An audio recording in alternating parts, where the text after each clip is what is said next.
and welcome back to Beyond the Light, a new survival horror tabletop experience created by yours truly. I'm R, your game master for this evening. Just a reminder that this series is for viewers aged 15 and up, and may contain some unsettling scenes and themes. Feel free to check the description below before watching any episode for a list of content warnings. If you're enjoying our series and want to see more of it, check out patreon.com/Nyxrising, where you can find out how to play Beyond the Light for yourselves, read lore on the characters, and much, much more. The year is 1998. God, I wish. The last days of September bring cold and miserable weather as our three survivors travel to Adira Island, a mysterious, fog-bound place in the heart of Michigan, USA. Chris Ward, a man looking for his brother. Jay Kohli, a documentary filmmaker seeking the truth about a local urban legend. And Robin Holstock, a historian who has been hired to track down information on a family's history. Strangers to one another, they're quickly forced to work together when they wake up 5 days later, trapped in an underground Cold War-era bunker, with strange throbbing black veins on their arms, and no memory of how they got there. Finding their way out through a vent in the ceiling, the survivors crawl towards safety as they escape from something unspeakable coming after them in the dark. Escaping into the woods, they don't get far before they realize something even stranger is going on. Mysterious creatures following them, carvings appearing in trees right before their very eyes, and people seeming to just vanish into thin air. 5 days earlier, as they start unlocking their memories. Meeting in a guest house, the three of them discover that whilst they've all come to the island seeking different things, their objectives cross at the ruins of Hawthorne Manor, an abandoned estate in the woods that was the site of a tragic murder 10 years earlier, and legends of spirits and devil worshipping. As they explore the estate, it becomes apparent that the building may not be as unoccupied as first appeared, with sounds of strange footsteps and voices filling the rooms, beckoning them through the house. This is the last thing you remember. This is Beyond the Light.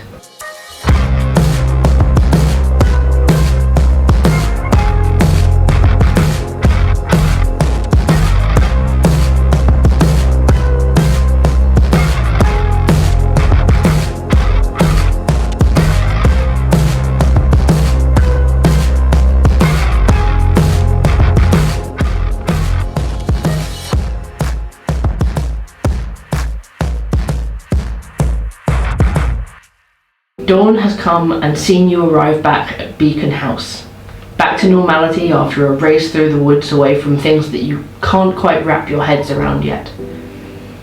You stumble up the gravel path and into the house, only to see the foyer in complete disarray.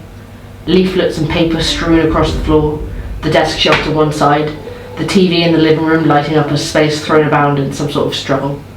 And of course you find this note saying to meet down at the docks. What would you like to do? See if there's anyone still in the house. Yeah, see if it's been left in disarray and there's been a struggle. Okay. And go room to room. Yeah. Mm-hmm. We'll start with the lower floor, like into the kitchen, and then into the front room area, and then upstairs to the see if our stuff is there.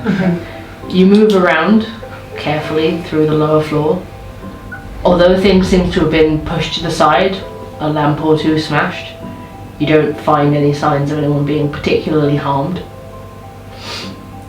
You head on upstairs and you see that the doors to your 2 guest rooms that you've been staying in are open, and you can see that your stuff inside has been strewn around.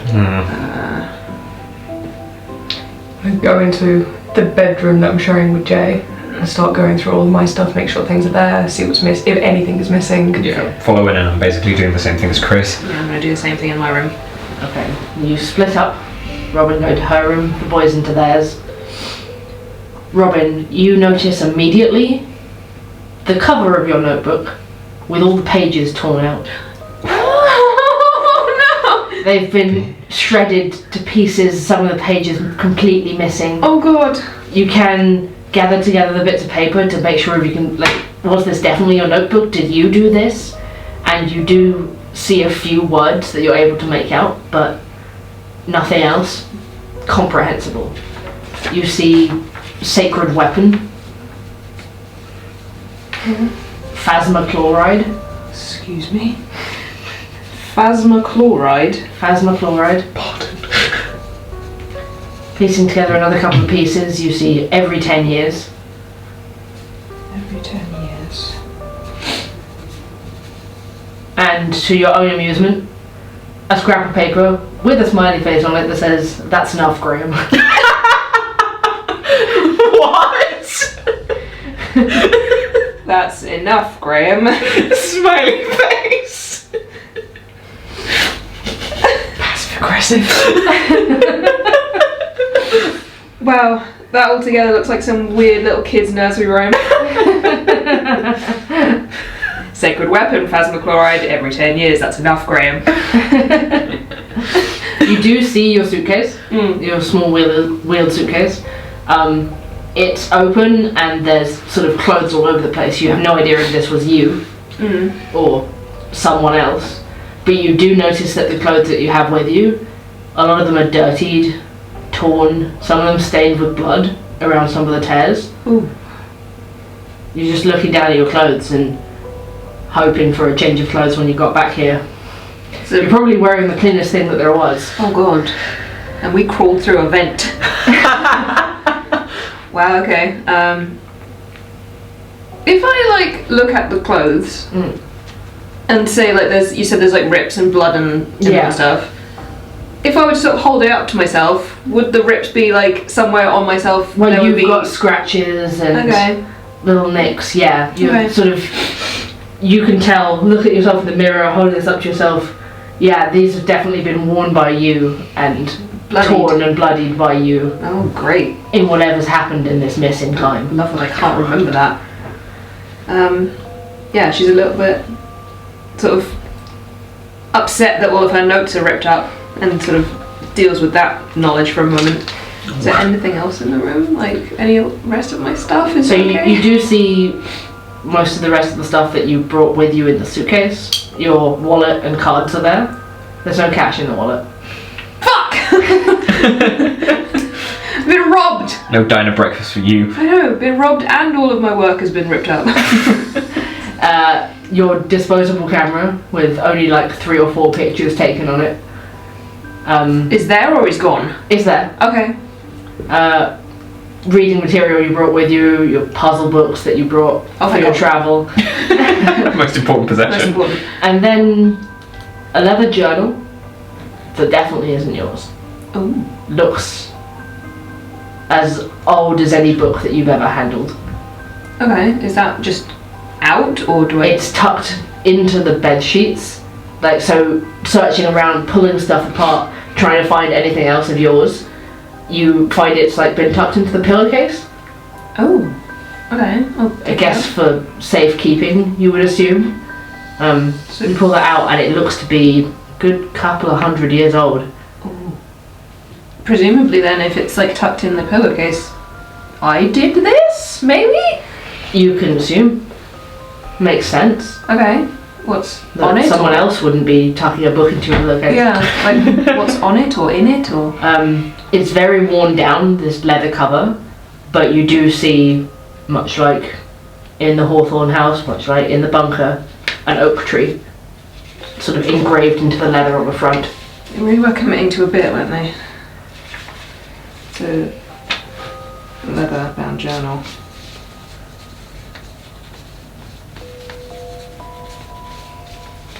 What's in the journal, precious? You flick open to the first page and you see sort of the very neat scrawled cursive handwriting of a Benjamin Hawthorne. Okay.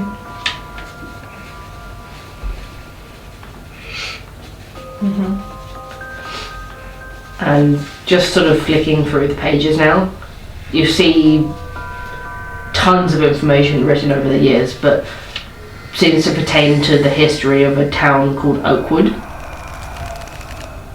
Just from flicking through, you get the impression that this town existed on Adler Island.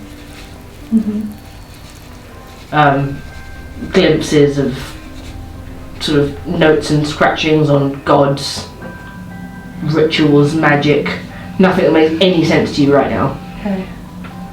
Why? Why is there all this stuff? It's a thick journal that like you could sit down for hours and read through it. Yeah. But considering the state of the room, Yeah, I'll, I guess,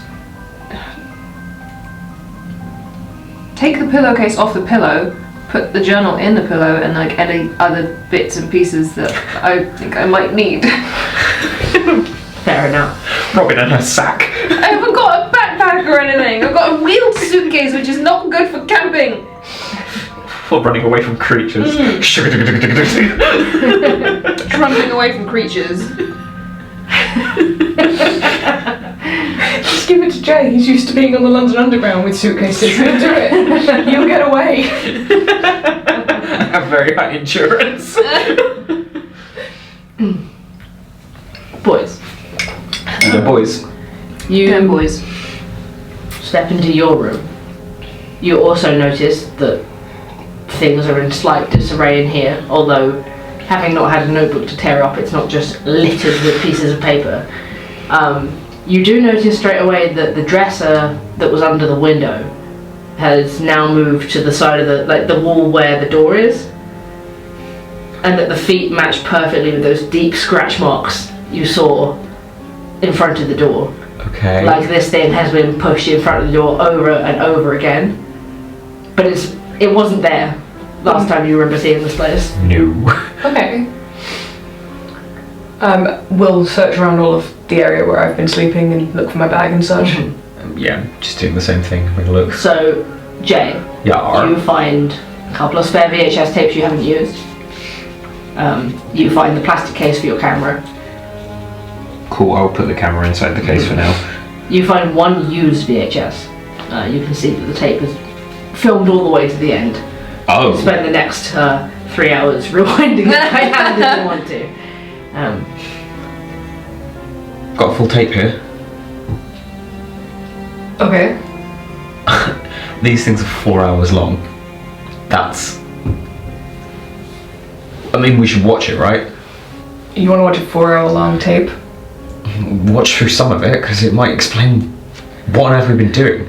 Yeah, no, I agree, but I don't think we got the time right now. Well, when else are we going to go through it? I don't know. I don't know. Let's just finish checking around Yeah. and figure this thing out. As you keep looking around, Jay, you find your, not your backpack, but your duffel bag that you had with you. Oh, okay. Also clothes over the room, same sort of state. Yeah. Tears in things, slices, bit of blood that you can realise matches up to small injuries you have on your body. Any clean underwear? You can find clean underwear. I'm gonna go get changed in some clean underwear. Okay, you also find your wallet. Oh! Doesn't have any cash in it. No! I had so much cash on me! So robbed. I've been mugged! You find photo of your family tucked in your wallet still. Oh, okay. And most importantly, your travel documents. Your Yes. passport and your work visa. You're allowed in this country. He just breathes a sigh of relief when he pulls his passport out. I can go home. That's so valid. You also find a first aid kit. Oh! Nice. Snacky. And Chris. Hello. Your bag is nowhere to be found. Oh, for God's sake. You came with just a rucksack and it isn't here. I'm getting so bullied. You know that you had hiking gear and lots of very useful pieces of equipment in there. It's not here. I'm wearing my hiking boots though, You aren't I?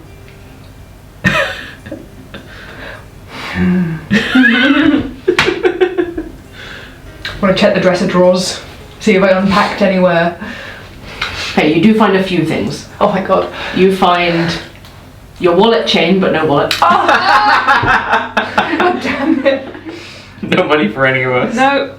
No more diner dinners. A one of your pocket flashlights, like Oh, the one that goes. goes into the pocket. Your multi-tool penknife. Yes! Yes! Oh my God, it's got so many tools on it.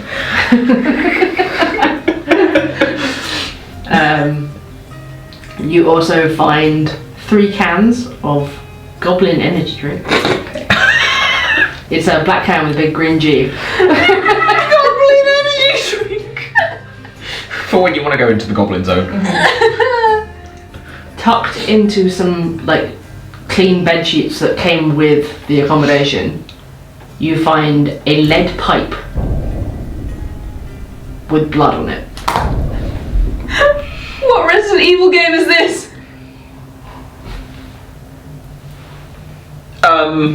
Yeah, I pick it up, hold it in my hands, and turn to Jay like. Are you turning on me?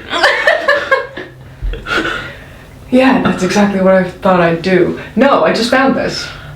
Why?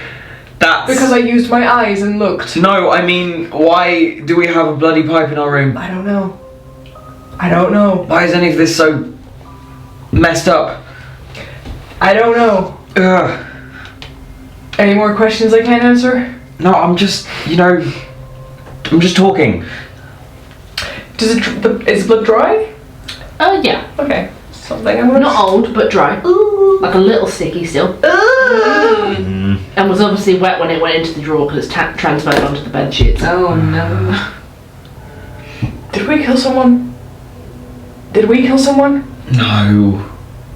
No. My fingerprints are now on this, so... Get rid of it. No. I'm taking it with me. Okay. Because if we need it, if, one of those creatures comes after us again... Right, okay.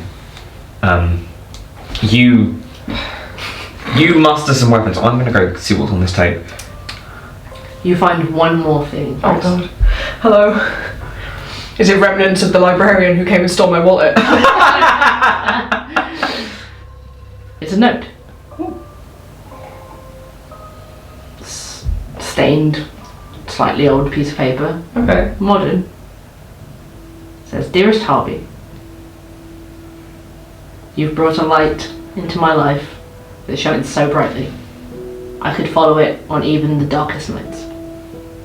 You are the storm in my heart, the waves crashing against the shore of my soul. The world is a savage place, but I long to get lost in it with you and never find our way back. Had I the chance to meet you again, I would have done so far sooner so we could have had longer together. This is why writing this is so hard for me. I need you to leave Adler Island and not come back. I need you to let me go. I can't explain why. Please understand that I'm doing this for us and that I will do everything I can to find you again later. It'll be for the best, just trust me. All my love, Lyra." Huh. You still in the room?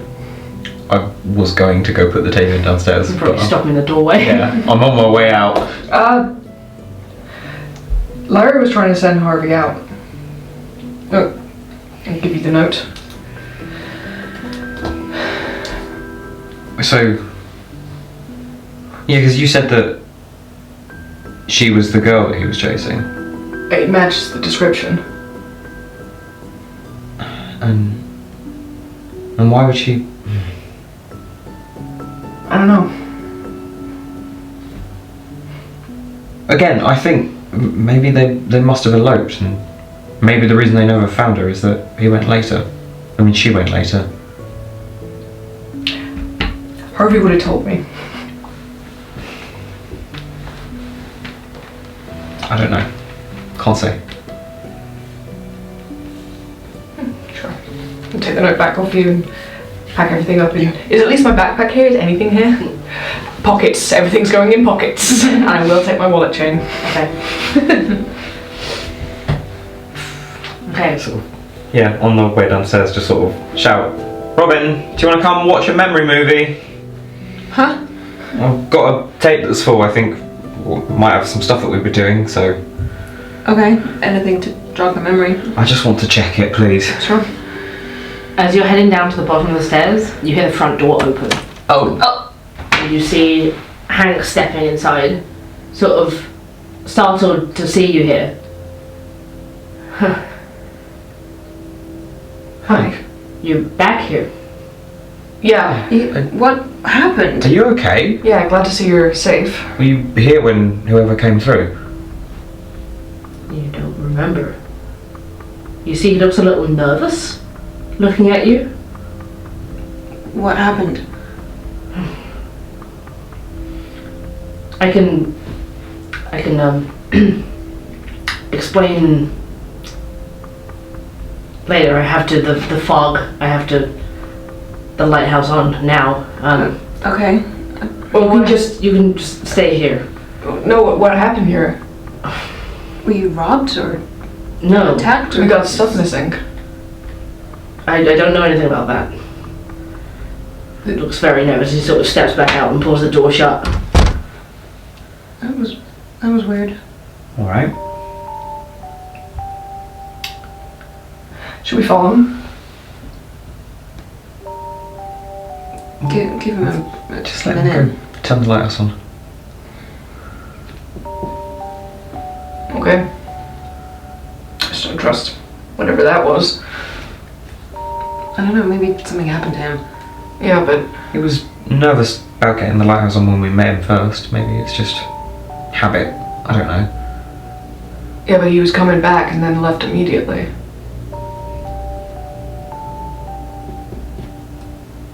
We don't know what happened to us. Maybe he was expecting us to be hurt or elsewhere or... Everybody roll me an endurance check.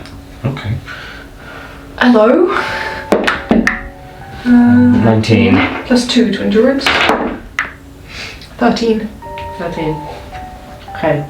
Chris, Oh my god. you suddenly feel a throbbing moving further up your arm Oh god. into your shoulder. Oh your god. left shoulder. And you have to rub it. So you feel this pain. Ah. You pull your shirt to the side. And you see that the black veins have crept up into your shoulder joint now. You okay? Yeah. Old injury playing up. Sucks. Yeah, you can say that. I'm gonna walk to the front door where Hank just left. Open it and just look out and see which way he's gone. Okay. Make a coordination check. With my +0, 16. 16. You don't see him at first, and you just sort of lean out around the steps at the side. You do see him heading towards the lighthouse, Okay. which is off right now. Okay. What time is it? It's like 6 a.m. Okay. I can believe him then, for now. You and your characters being so untrustworthy. Because I don't trust. Okay. In the living room, although some furniture does seem to be pushed around slightly, the mess doesn't fully extend into here, and there is a TV with a VHS player, as you know. Still got the Lion King in it. I was going to say, I eject the Lion King. I put in a home movie. Still think we should have watched Toy Soldiers. I'm gonna take a sit on the sofa because I lost quite a bit of stamina. Just gonna take a respite while we watch. Sure. Can we call this a short rest or something? Can indeed call it a short rest. Thank God. You can regain. What's my past money? You can regain a stamina point. Thank you. Stamina for me. While I'm rewinding the tape in the VHS, I will suggest to Chris that maybe he go check the kitchen and see if there's any snackage. Yeah, I'm starving. Yeah, I'll go put something together. No worries. Make my way to the kitchen. Mm-hmm. Have a looky-loo through all of the cupboards and try to put together a nice spread, like a little sandwich for all of us. Maybe a cup of coffee, you know. Some eggs, some bacon. There's nothing quite that fresh. Okay. You could make some tinned soup. I'll make some fresh tin soup. Is there any like tomatoes or anything in there? Very sad. Oh, no. Saggy looking tomatoes with the wrinkled skin. I won't touch them. Doesn't look like Hank's cleaned this out. Mm. When you first arrived here, things in here look relatively fresh. It looks like it's still those things. Mm. I'll make what I can. Okay. And I'll make a coffee. You can do that. You can make coffee and some bowls of tinned soup or baked beans or something. Alphabetti. Hank loves his alphabet. Spaghetti. Okay. Yes, I will make. Or is it like the little tins with like the spaghetti and the hot dogs? Yeah, you can have that. I will make some of them with coffee. A hearty breakfast meal. Okay. You bring that through. You hand everybody a bowl of spaghetti and the little hot dogs. I did what I could. There wasn't much. Everything's rotten in there. You sit down on the couch, feeling a little weird about this. Push in the VHS tape, and it boots up with the first footage that Jay took, with you guys in the town in Aubrey, and then heading up to Beacon House, walking towards Hawthorne Manor. You see through all of the footage Jay took of the memories that you already have back. Picking up from that moment, 5 days earlier, you are standing once again in the second floor of Hawthorne Manor. Chris, you have just chased the sound of footsteps out of Eliza's bedroom as you two have exited from Cedric's study. You've come to see what's up or talk to him, and he stood there in the hall, head in his hands, saying something about having to follow the footsteps. Which way did they go? You okay? Chasing ghosts. I heard footsteps in Eliza's room. I heard a lot of things in Eliza's room. There were pictures on the wall of flowers, and then a book, a botany book, with photographs of my brother. Okay. Let's go take a look. Could be creaky floorboards. I don't know. I would like to look at the flowers on the wall. Yeah, you can head right on in there. Yes. You head on inside Eliza's bedroom, and you too see this sort of slightly tired with age single bedroom. Things, miscellaneous things sort of strewn about, as somehow typically always seems to happen in dilapidated houses. These 3 pictures on the wall, pressed flowers. And I'd say, Jay, make me a plant check. Yay! I have a skill in plants. Cognition, yeah? Yeah. That's dirty 20. Dirty 20. These, you look at them and you're like, something doesn't seem quite right with these 3 nice pressed flower pictures, and you realise that all 3 of them are deadly poisonous. Oh, who did this? One of them is Just girly things. just girly things. One of them is water hemlock. One of them is deadly nightshade. And the other one is white snake root. 3 of the most deadly plants in the world. What? What'd you find? These are very poisonous plants. Very poisonous plants. You want all of them? Yes. Okay. I mean, it's just pictures on a wall, right? Yeah, but who presses deadly nightshade? I don't know. My cousin Sarah was a goth, so maybe her. A little bit of the light goes out of Jay's eyes. Just like pop the camera down and take one of the frames down and have a little look, see if there's anything on the back of it. You turn it around and you can see like it's got like a paper backing over the frame. It's been nicely mounted, but it's starting to like flake away with age.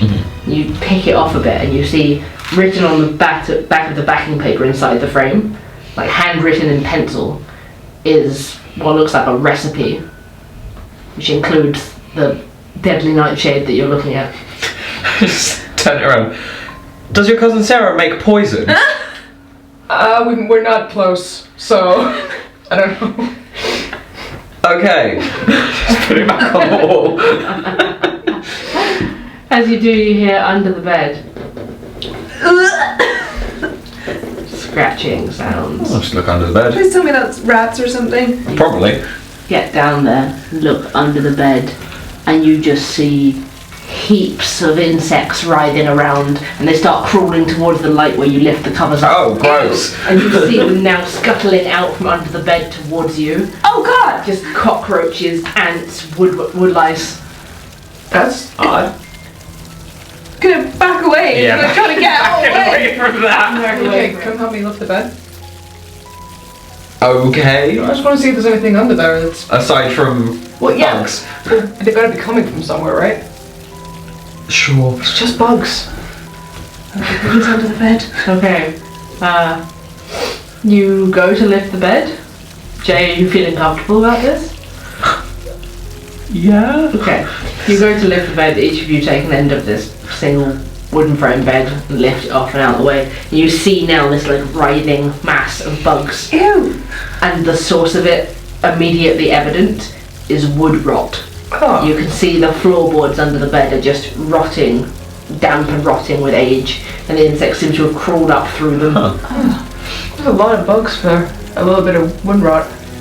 Is it just that space under the bed? Like, is there any of the rest of the floor that looks kind of rotten and gross, or...? Now you're looking, now you've seen, because you haven't really been paying attention to the floors, you do see spots on the wooden floor that do look like they're starting to rot. We should be careful up here, like we could fall through to the ground floor. Yeah, just watch your step. If you stay close to the walls, then you should be able to avoid any weaker areas. Okay. Smart. Thanks. Is there anything else of note in here, like, immediately? Not in particular, I mean even opening drawers and stuff, you don't find anything exciting. Old clothes, like a few stains on things that you think you shouldn't touch considering you've just seen a recipe for poison on the wall.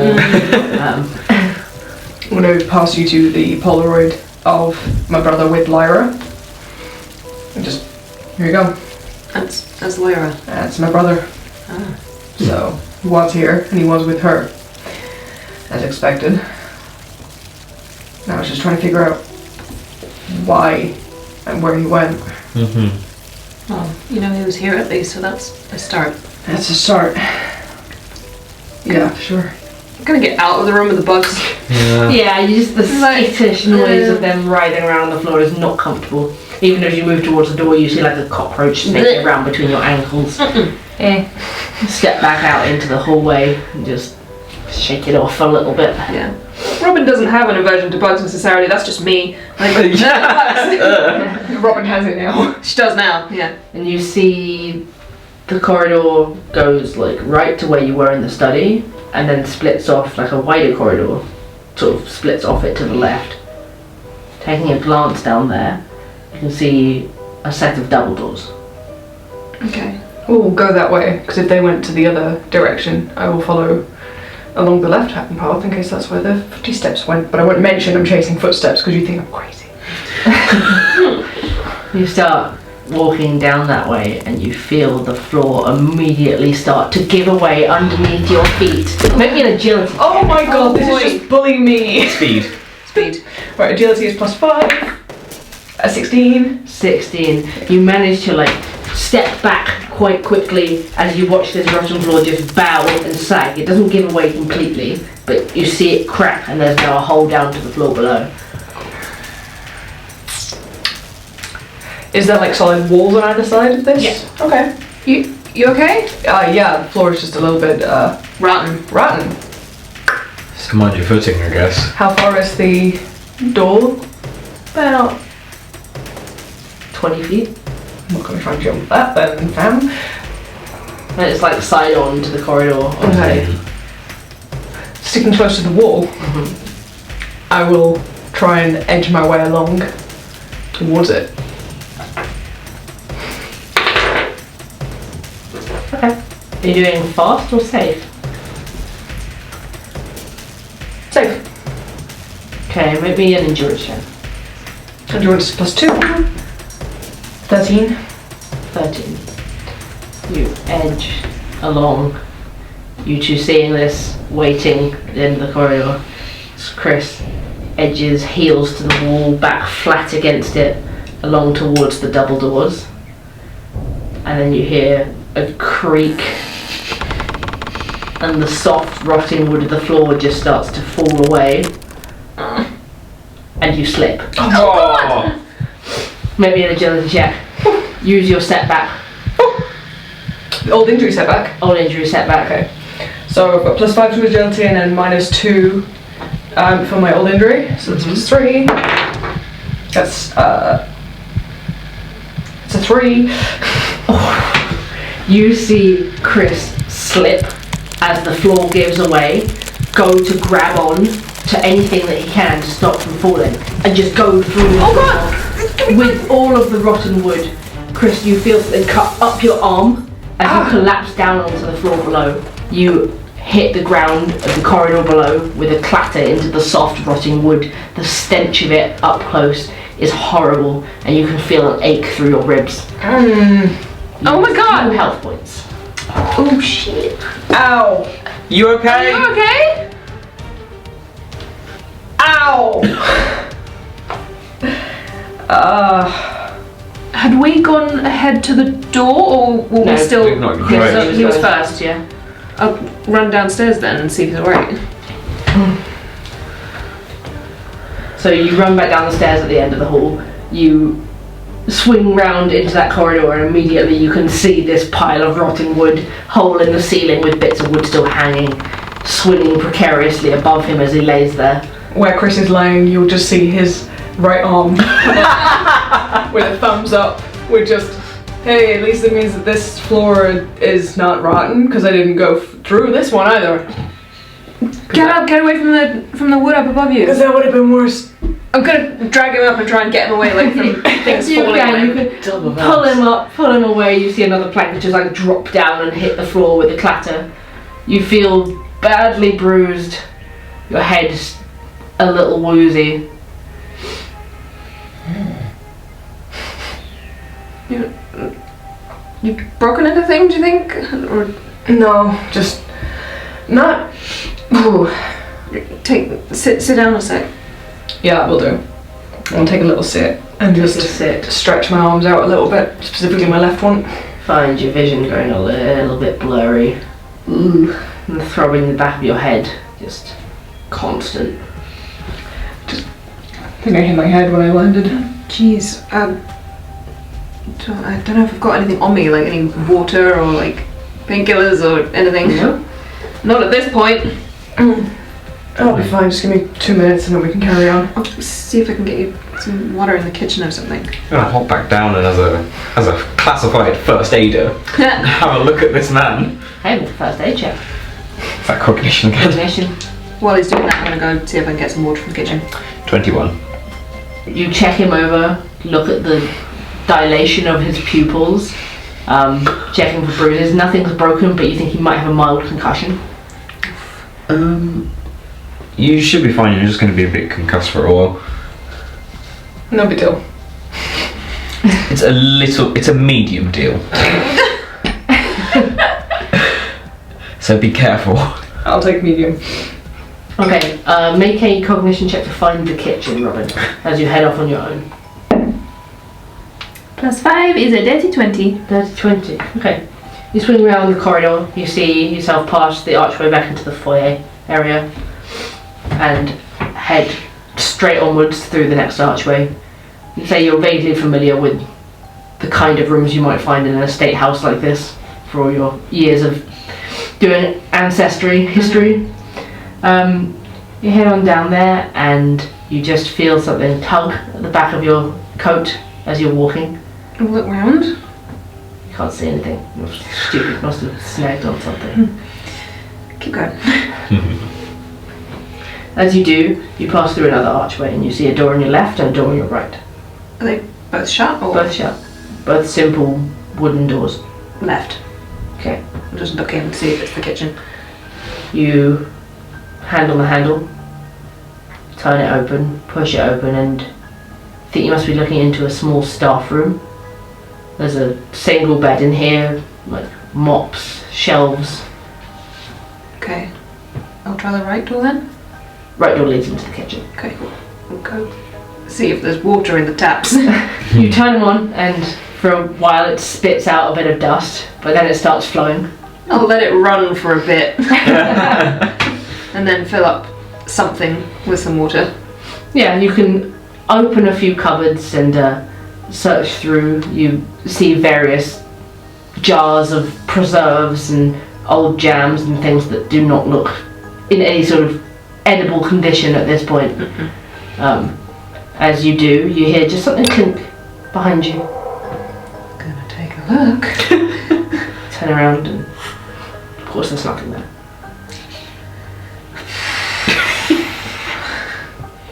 Let the tap run a bit longer. You stick a glass under it, rinse it out because it's dusty after all this time. Fill it up with water. Take a drink yourself because this has been a strange day already. Fill it up with water again. Turn around to one of the cupboards that's open. I definitely didn't open that cupboard. Cool. Tight. Gonna go shut that cupboard. Okay, you shut the cupboard and you just almost brace like something might happen. Nothing's gonna happen. Must have just swung up, it must be loose. Yep. Must be loose. You hear someone walking in the corridor outside. Jay, is that you?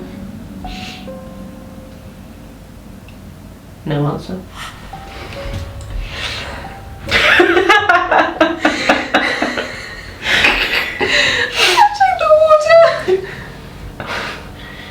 Take the water. As you go to step back out into the corridor, you hear the footsteps stop, but like someone has stopped. Is it Jay? Sure isn't. Are you calling out? Jay? You hear a door close. You look up, the staff room door is closed. Whereas it wasn't before. I'm pretty sure you left that open.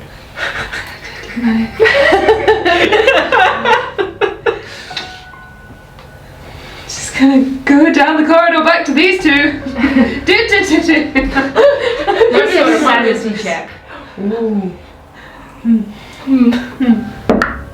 14. 14. Okay. You know, breezy house, loose hinges on the cupboards. You're just spooking yourself now because you weren't expecting Chris to fall through the floor into the room. Yeah. No one was. Not even Chris.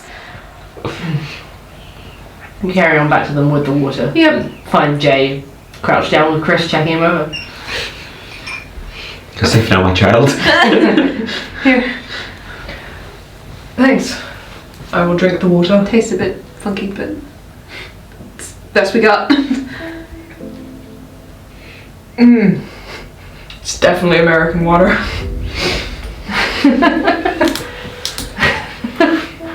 Just tastes like London water.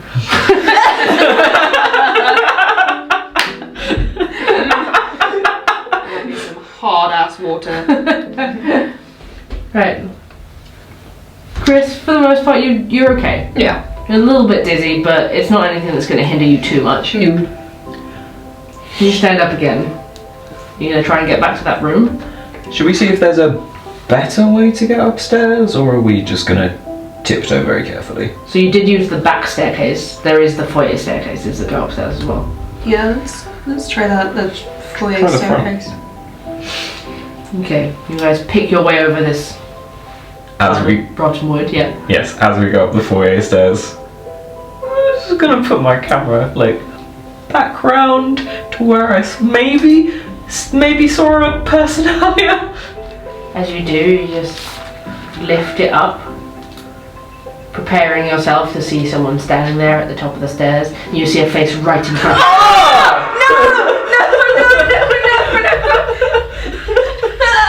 you. You drop the camera immediately. There's no one there. Was it the same face? It was the same face. Ah! Gaunt, blonde woman. You now recognise her from the portrait, the photograph. Looks like Catherine Hawthorne. Don't give her that shit at all! Shake my head and just follow these two. When you say drop the camera, do you mean just drop it No, down? no, yeah. I'm not. Not like No. dropping it. Yeet. Yeet just breaks my Yeah. expensive camera. Yeah. You feel your heart just thudding quite heavily in your chest, making you feel uneasy, really, for the first time. We are watching this in the present, and it's being filmed on Jay's camera. Do we see the face? You do. That's fucking no thank you. Yeah. Getting big Project 03 vibes, and I love it.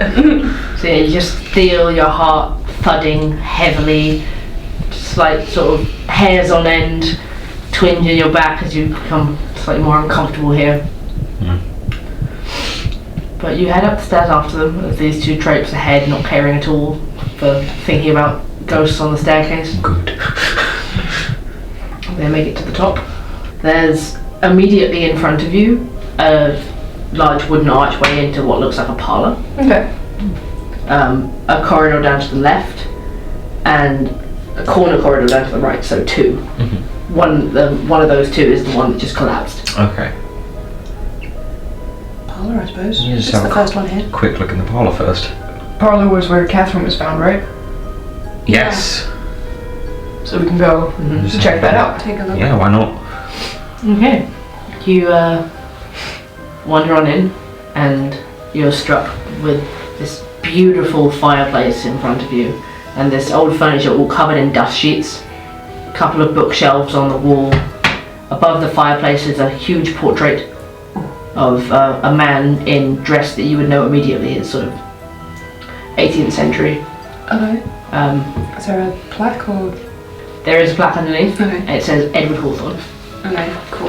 Is there a date or? No dates. No dates. But you did read that Edward Hawthorne was the founder of Aubrey when you were in the archive under the library. Cool. That's Edward Hawthorne. He founded the town of Aubrey. Oh. Yeah, I suppose it would make sense that they've got a big picture of him out and about then. Yeah. So this was. The town was. What year was the town? 1865. 1865. That's an important part of the history, so. Wonder, like, why there's not much more about them. I know there was this whole grisly murder, but if this family founded the town, it's just strange that the town seems to have not celebrated them more the way that the family seems to celebrate themselves, you know? Perhaps it just got buried under the, macabreness of it all. True. I assume that the locals would want to forget that kind of thing. Yeah, I guess you're right. So apart from that in here, there's like a floor lamp and then like a side table and armchairs and a settee all covered with sheets. Is there anything?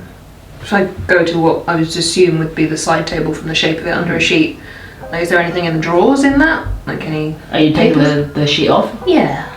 So immediately on top, it's got no drawers, but there's a small like sculpture Okay. that looks like it's been carved out of clay perhaps and then painted.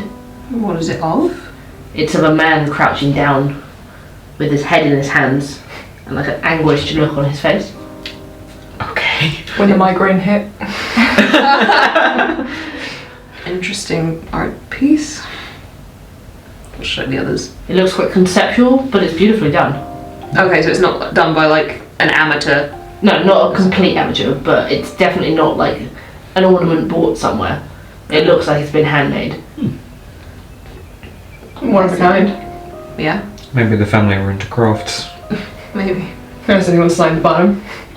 I'll have a look underneath. Has anyone signed the bottom You of lift it it? up and it says A. Hawthorne. A. Hawthorne. It probably says like 63, with like an apostrophe for the date. 63. Alice? I guess it could be. Yeah. Crafty grandma. You know what I mean. I mean, sure. I guess maybe she'd want it if we're gonna go and see her at some point. Yeah, why not? Nice, yeah. It might Bring it jog some over. memories for her. Maybe. I'll hang on to it. Chris, do you mind if I get a shot from here? If you just lift up the sofa, like lift the sheet off it. Yeah, I can do that. Scene of the crime sort of thing. Sure, I'll stand behind it and like whip it off that Yeah, way. I'll get your good side. Yeah. I don't have a bad side, so. It's very frustrating because he doesn't. I just want it to be known that I've added to my inventory anguished man statue. Good. That's how I feel.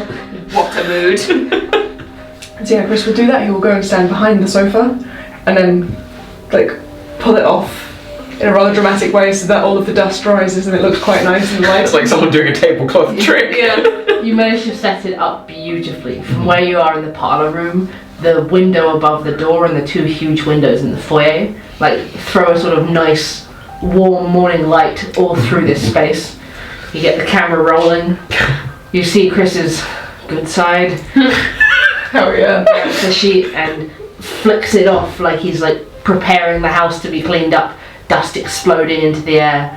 And for a second through the camera lens as the sheet comes up and comes down again, you swear you see a body laying on the sofa. It settles down over this shape and then falls flat. But these two don't see that happen in real life.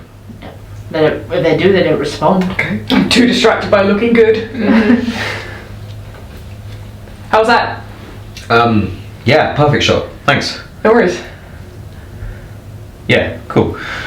You did notice, Robin, you would have noticed not looking through the camera that there was like a stain on the settee.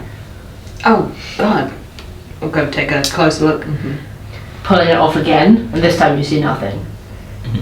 Robin, you see this like large dark stain on the settee, like an old blood stain. They really didn't clean this place up, did they? They just covered it up and left it. It's kind of tragic in itself, huh? So Catherine Hawthorne died right here. Yeah. Yeah. Is it a lot of blood? It looks like a lot of blood. And considering you read that she was killed with an axe, you think that could be like half a person's worth of blood from Is it all like on the floor? And you see underneath something does look, what might have been a shadow actually looks like a stain on the floor. oh no. Wow, this is gruesome. Yeah. Perhaps it's better to leave it covered up. Yeah, Yeah, let's do that. put the sheet back. It almost feels disrespectful, doesn't it, to just leave it? They really did just cover it up and leave it. I suppose it might not have been much family to take care of it afterwards. Because Like if you they said. already sent Alice away. Let's keep moving. Yeah. Let's go find those double doors. See what that's all about. Yeah. Chris fell through the floor for it, so. It's gotta be worth it, right? Oh yeah. Oh, I hope so. Okay, you head out of the parlour and round the corner to that corridor where you've seen the floor collapse.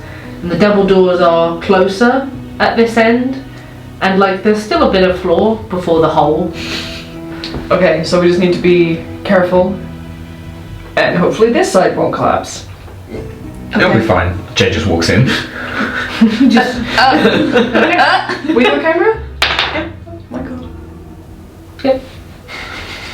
just walks up to the door and is like, it'll be fine, and pushes it open. Okay. Is the floor okay when he walks across it? It looks okay. Christ.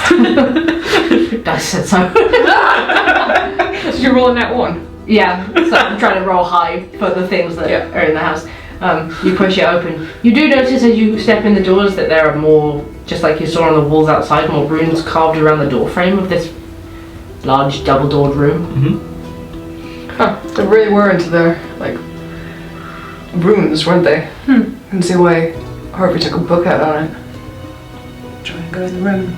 You walk carefully than Jay did. You walk across, you feel the flex of the floor underneath you, but you step inside without it collapsing. Sweet. A tentative man. Yeah. You enter this room and you see that it's quite literally just a portrait gallery.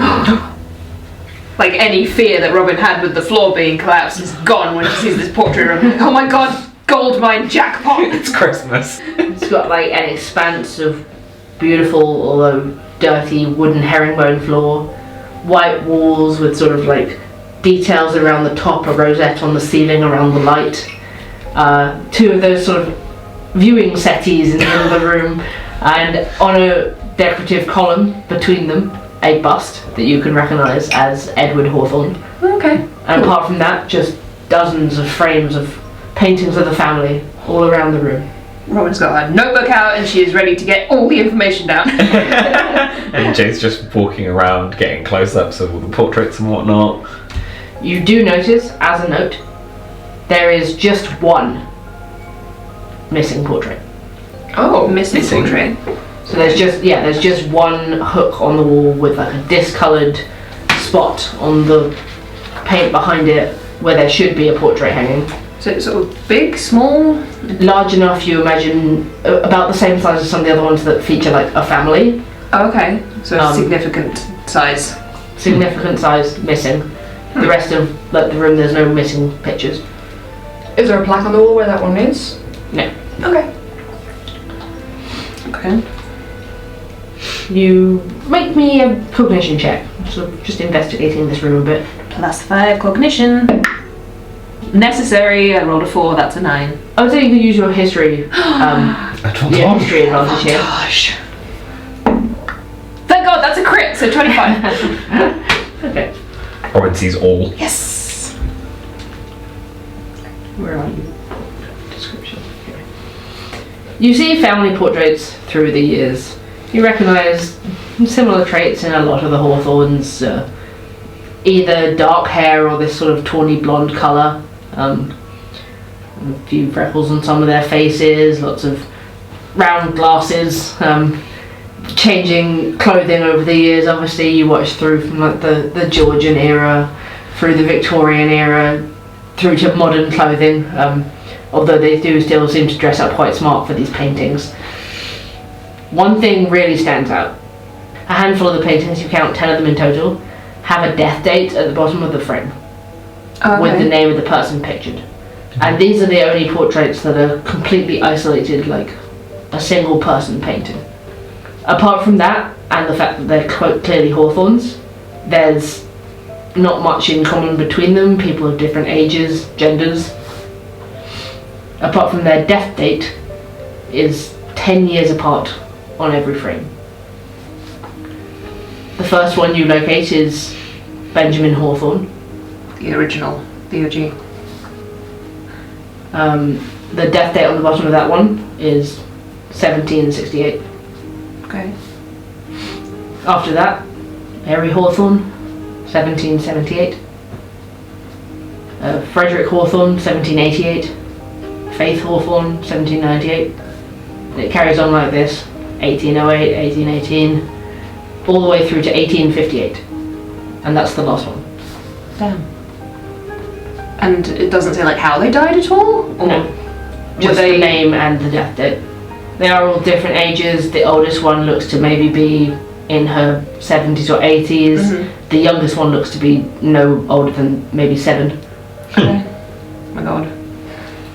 Are there any others that are on their own? Like, These are the only solo portraits. okay. The rest of them are like families or of husband and wife.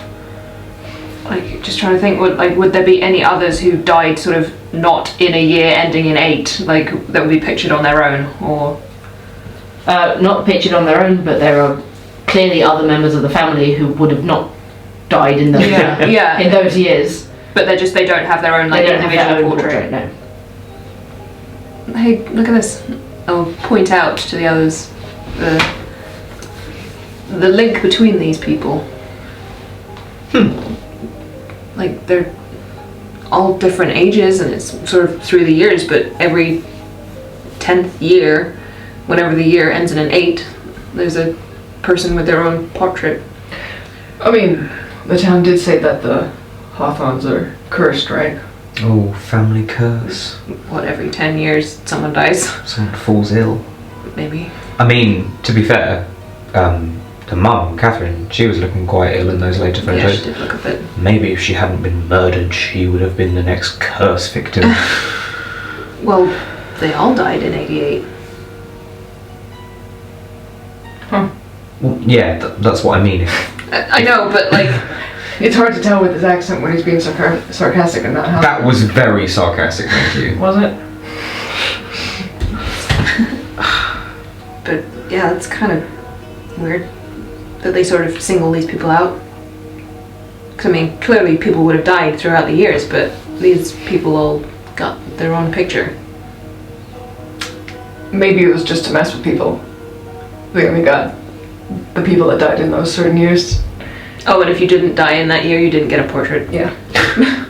It's a weird family sense of humour. But look, there's one, like, 7-year-old kid here. She just got sick. And what, they knew to paint a portrait of her beforehand, knowing that she was going to die in a year ending in 8? Or she did Okay, after. that is a good point. That is kind of creepy. I don't know. It's just an oddity. So it's kind of like they knew these people were going to die, so they painted a picture of them? Oh yeah, like maybe they were ill. Maybe? I don't know. And it does cut off abruptly at 1858. And 1858 was the last year.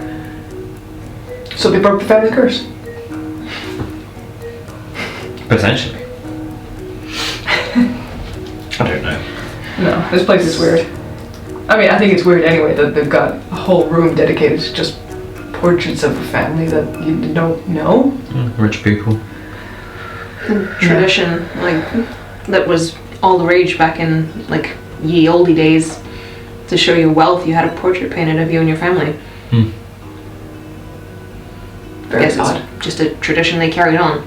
Apparently Until so. 1858 at least. Yeah. Well, they got portraits of the Hawthornes that died recently, don't they, Yeah. downstairs, just not in here. I think people did just come up and lounge. I'm gonna go sit on one of the sofas, the viewing sofas, and just, you know, just came up here and stared at the paintings of people and their history that died. It's kind of morbid in itself.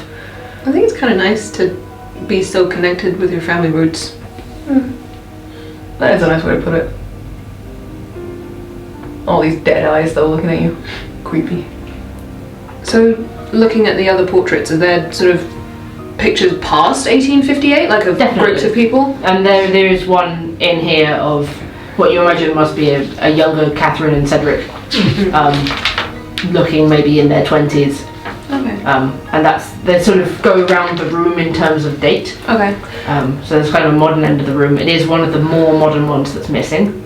Right. And a big modern one. Yeah. So 1858, right? Mm-hmm. But 1865 is when the town was founded. So they finished doing singular shots just before the town was founded, so maybe they got Busy? busy, yeah. Yeah.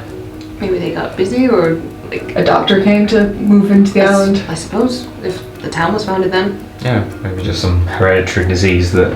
because like by following the pattern, you'd think there'd be another person in 1868, but no, That would have been three years after the town was founded, so...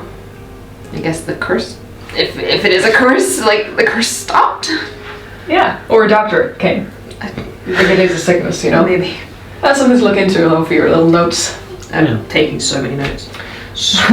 Probably saying all this Yeah. scribbling furiously. Spooky coincidence. We should have a little look somewhere else. Yeah, I keep wondering. Yeah, is there like anything else in particular of note in here? Not really. Just that missing picture. I wonder where it is, that missing one.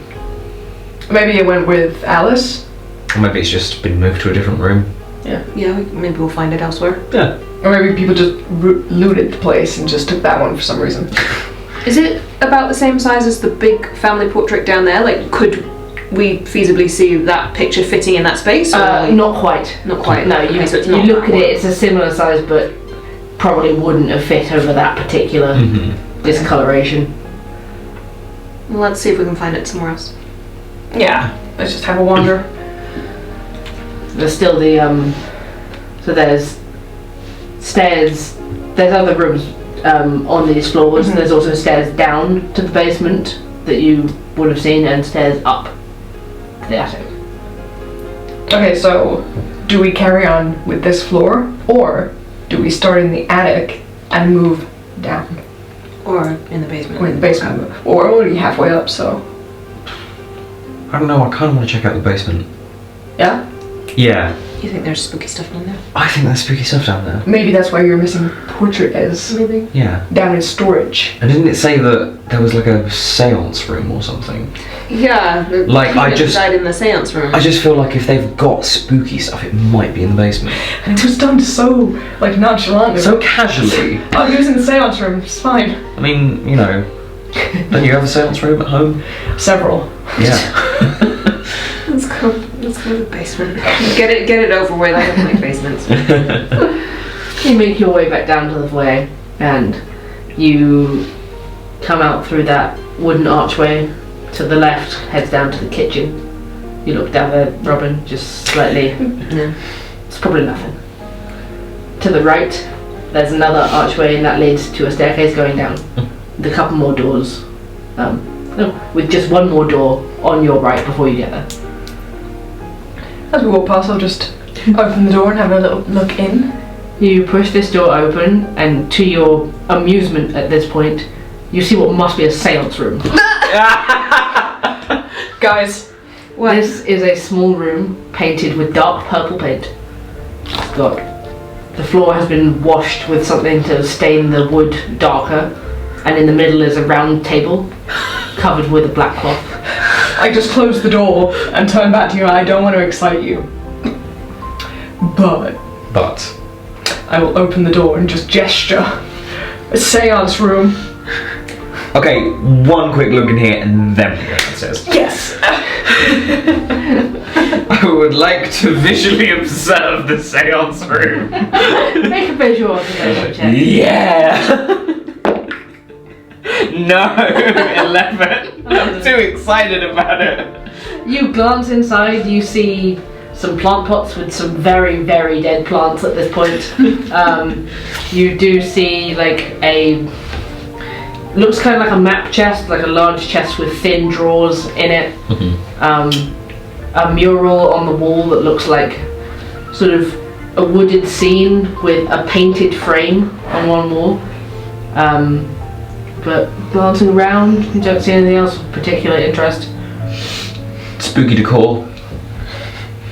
Shall we try and contact the spirits of the family? Let's not. I don't really see any point in that. Well, I mean, maybe it would be like spooky background shots for your documentary. Yeah, I'm just getting some B-roll. Such a B-roll room. You can use it in the title sequence. Yeah. I'm gonna have a peeky around the table and Yeah? like see if there's any. Did you say there's like shelves or anything in the room, or? They're just these like sets of drawers with like thin drawers in them. Like Loads of apothecary them. drawers. Like apothecary drawers. Let's have a look through. Yeah. Have a look at the table first, the big round table. You have a look at the table, it seems to be a table. You sort of feel around underneath it and stuff. Looking for little triggers and yeah, looking for triggers and tricks and things that might make it wobble when people sound it. Smoke machine. Yeah. You don't find anything. Huh. Any sort of planchettes around, or? Nothing to that effect. Lame. The seance room. Go check the drawers. Yeah, we go to drawers. Okay. You pull the drawers open and you find dried herbs, crystals, small flask of oil, matches. You don't find any Ouija boards or anything to that effect. No wiggy boards. Seems to be what you might think of as components in somebody's sort of cleansing rituals, sage sticks, that sort of thing. Okay. Looking around, like taking a closer look. Keenan was supposed to have been killed in the seance room. Is there any evidence just around, because there was tons of blood upstairs, for Catherine? Is there any sort of... Make a cognition check. Thank you. 11 with my +0. God damn it. You do see like a couple of splatters on the floor. Making the dog howl at the puppy. You do see a couple of splatters on the floor, sort of at the edge of the table, that look like the wood is so dark you can't really tell, but considering you saw bloodstains upstairs, you could think it could be that. But it doesn't look like anything near as much. Doesn't look like there's much else of interest here right now. Should we move on to the basement then? Sure. Please. If the seance room's up here, I dread to think what they have in the basement. Oh, maybe more spooky herbs. You leave the seance room and head left down the staircase. It's pitch black down here. You get to the bottom of the stairs creak beneath your feet, and there's no light. Is there any light switches? Like running hands down the walls? Your cognition check to search. Of course, it's 6. Can I also do this? You can be, yeah. 9. You can't feel any. Have you got a flashlight on your camera or something? No. Boo! Nope. Top of the range, but it's trash. Doesn't work at night. It's old. No. I don't have any lights on me. I left them back in. There's matches in the seance room. Oh, I'll go and grab them. Just like a match. Yeah, see if we can find a light switch. Chris jogs back up the stairs. There's a few moments, comes back down, strikes a match. Just a dull glow lighting up the corridor down here. You see that all the walls down here are wood panelled, as is the floor. Step down to the bottom, looking for a light switch, but you can't see one. You see doors at the bottom of the stairs to your left and right, and then like a small T-junction of a corridor. And check the nearest doors. Left or right? Left. Left. Right. You rattle the handle. Match goes out. You have to strike another one. And you push inside, and you see a storage cellar. It's pretty cold in here. Shelves with jars, barrels of what might be wine, and a wine rack. It's quite hard to see in the match light as it flickers. Is there a switch in this room at all, like on the wall, just to bring some light into the corridor, maybe? You search around, you don't find one. Should we come back when we've got a proper light? Light another one. Try the other door, see if there's a light switch in there. Okay. Try the other door. You open the next one, and it's full of crates. It smells very musty. Kind of just a storage room. Light switch? No, that's it. Oh, did they not see it down here? Probably bring a lamp down rather than just light another one. As you light another one, you come out, you see one more door across the way on the T-junction. Okay, I'm just gonna try that door and then we'll head back up, okay? Okay. You cross the corridor, holding the match up by the very end, trying to burn it as long as possible, and push into this next room. Immediately you see probably the strangest sight you've seen in the house yet. Oh, good. Cool. A number of desks with what looks like magnifying glasses, scientific equipment, more apothecary drawers fixed up on the walls, shelves, paper stuck all over the walls, piles of books, and you do see a lantern. Oh! I will reach for the lantern then, please. As you Please, do, sir. a piece of paper, wrapped around the handle, falls to the floor. Oh! I will light the lantern first. So lift up the little glass chamber, put the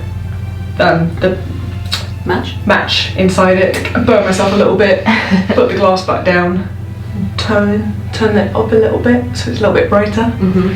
Brightens. You two see this light flood out into the hall as it catches with a spark of purple flame that turns orange. The chances is the one that I found later in the... Yes, you're looking at a strange gothic lantern with 3 feet, iron, these weird arched windows on the side. Nice.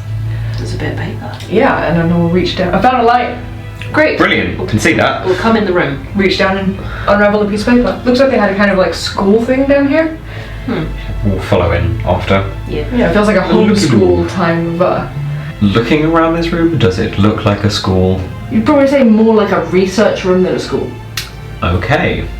You unravel the note, and it seems to be a list of ingredients, sort of chemical ingredients, that doesn't make any sense to you, with amounts. and says at the bottom, underlined, make sure to include salt before lighting the phasmochloride. Make sure to include salt before lighting the phasmochloride. What? That's what it says. Can I have a look? Yeah, sure. You take the note. You see the list of all the chemicals. You recognise a lot of the names. With my skill in chemistry, can I make any sense of this? Make a check. At advantage for skill. Oh, 21. 21. You decipher all of the ingredients. This doesn't make any chemical formula that you've ever heard of. Huh. What is it? This is kind of just a nonsense list of ingredients. I'll sort of look over his shoulder to have a look at it. Like I'm quite good with chemistry and I know what these are, but this doesn't make anything.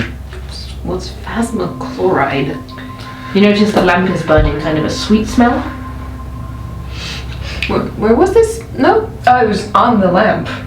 The lamp gave this weird purple flame before it lit orange, so maybe there's something in it. Do you think maybe that's phasmochloride? Maybe. Add salt before. I didn't have any. Weirdly, I know. Cool. What happens if you don't add salt? I don't know. Maybe we'll find out. There was more oil upstairs in the seance room, right? Yeah. Cool, we'll just grab some of that. Yeah. Okay. We'll have a Take a look around here first. Yeah, we'll have a look around. Okay, everybody make me a coordination check. Oh, wow. 3. Oh, is mine at advantage because It's visual. looking Yeah. better. 13. Okay.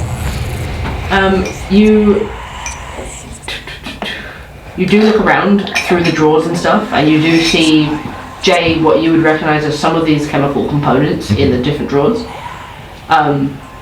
You do find what you think must be a bag of salt in one of them.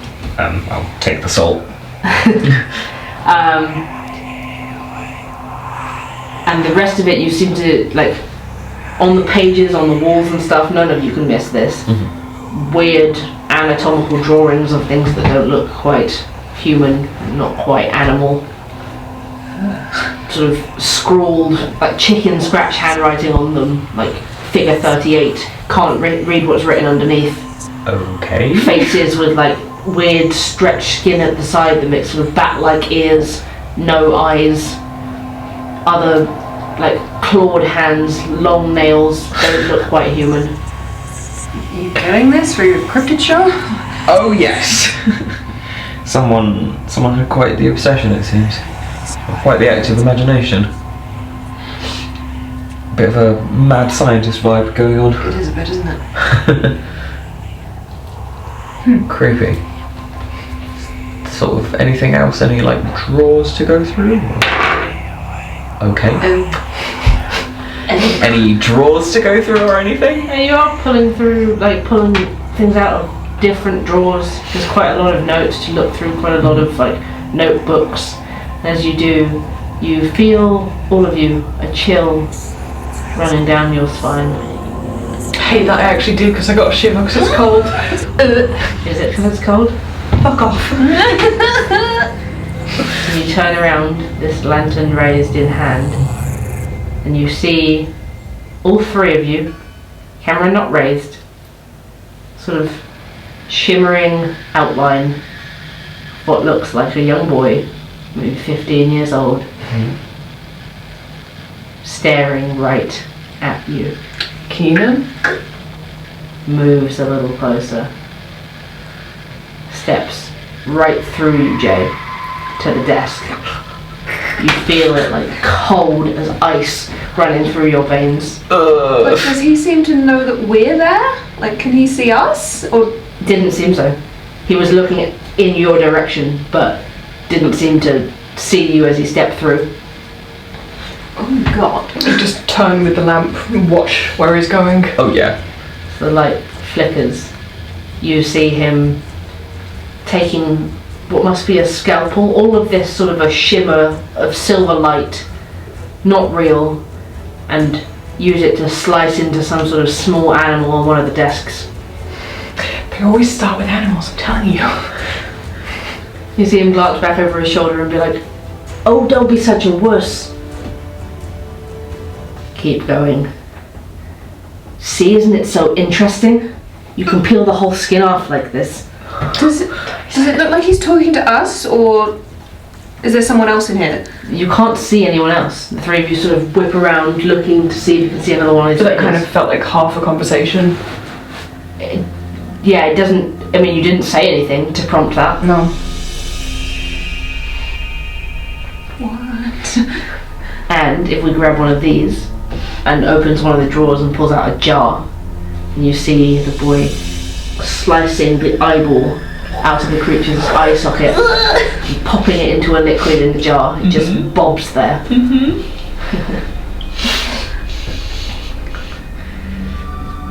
Oh, don't look so grossed out. It's all just for science. So the whole family were psychopath, huh? Just really into some kooky science, I suppose. You're seeing this though, right? Yeah. You're seeing this. Yes. Yeah? Yes. What's your explanation? Boy turns around from the desk with the scalpel still in hand. You scared, Sam? Starts moving towards the door. Is this frightening you? I could do it to you as well, you know. I could pull out your eyes and preserve them. I'm just joking. Do we recognise this as Keenan? It's Keenan Hawthorne. Oh God! The whole family were psychopaths. You start with animals as a child and then you move on to bigger and more human things. The image fizzles away. That was a ghost! That was a ghost. That was a ghost. Explain it away. I dare you. We should Uh-huh. go back upstairs, Okay. turn that off, put more oil in, put salt in this time. You think the lamp did that? I'm just saying that the lamp said to put salt in it, and then maybe come back and explore this room a bit better. Are you scared? A little bit. Okay, yeah. We saw a ghost, like did you film it? Kind of. Bad angle, because, you know, experienced that with my own eyes. Huh. As you're sort of talking about this between you back and forth, Robin, in your ear, you hear, "I could do it to you too, you know." And then you feel the slightest sharp pinch up the back of your arm. Ow! Huh? As you pull your hand away, there's blood on your fingers. Oh God! Did you guys say something? No. Well, is everything okay? Are you okay? Something cut me. There's one health point. Oh God! We should go back upstairs. Sure, let's do that. Yeah. Bad news basement.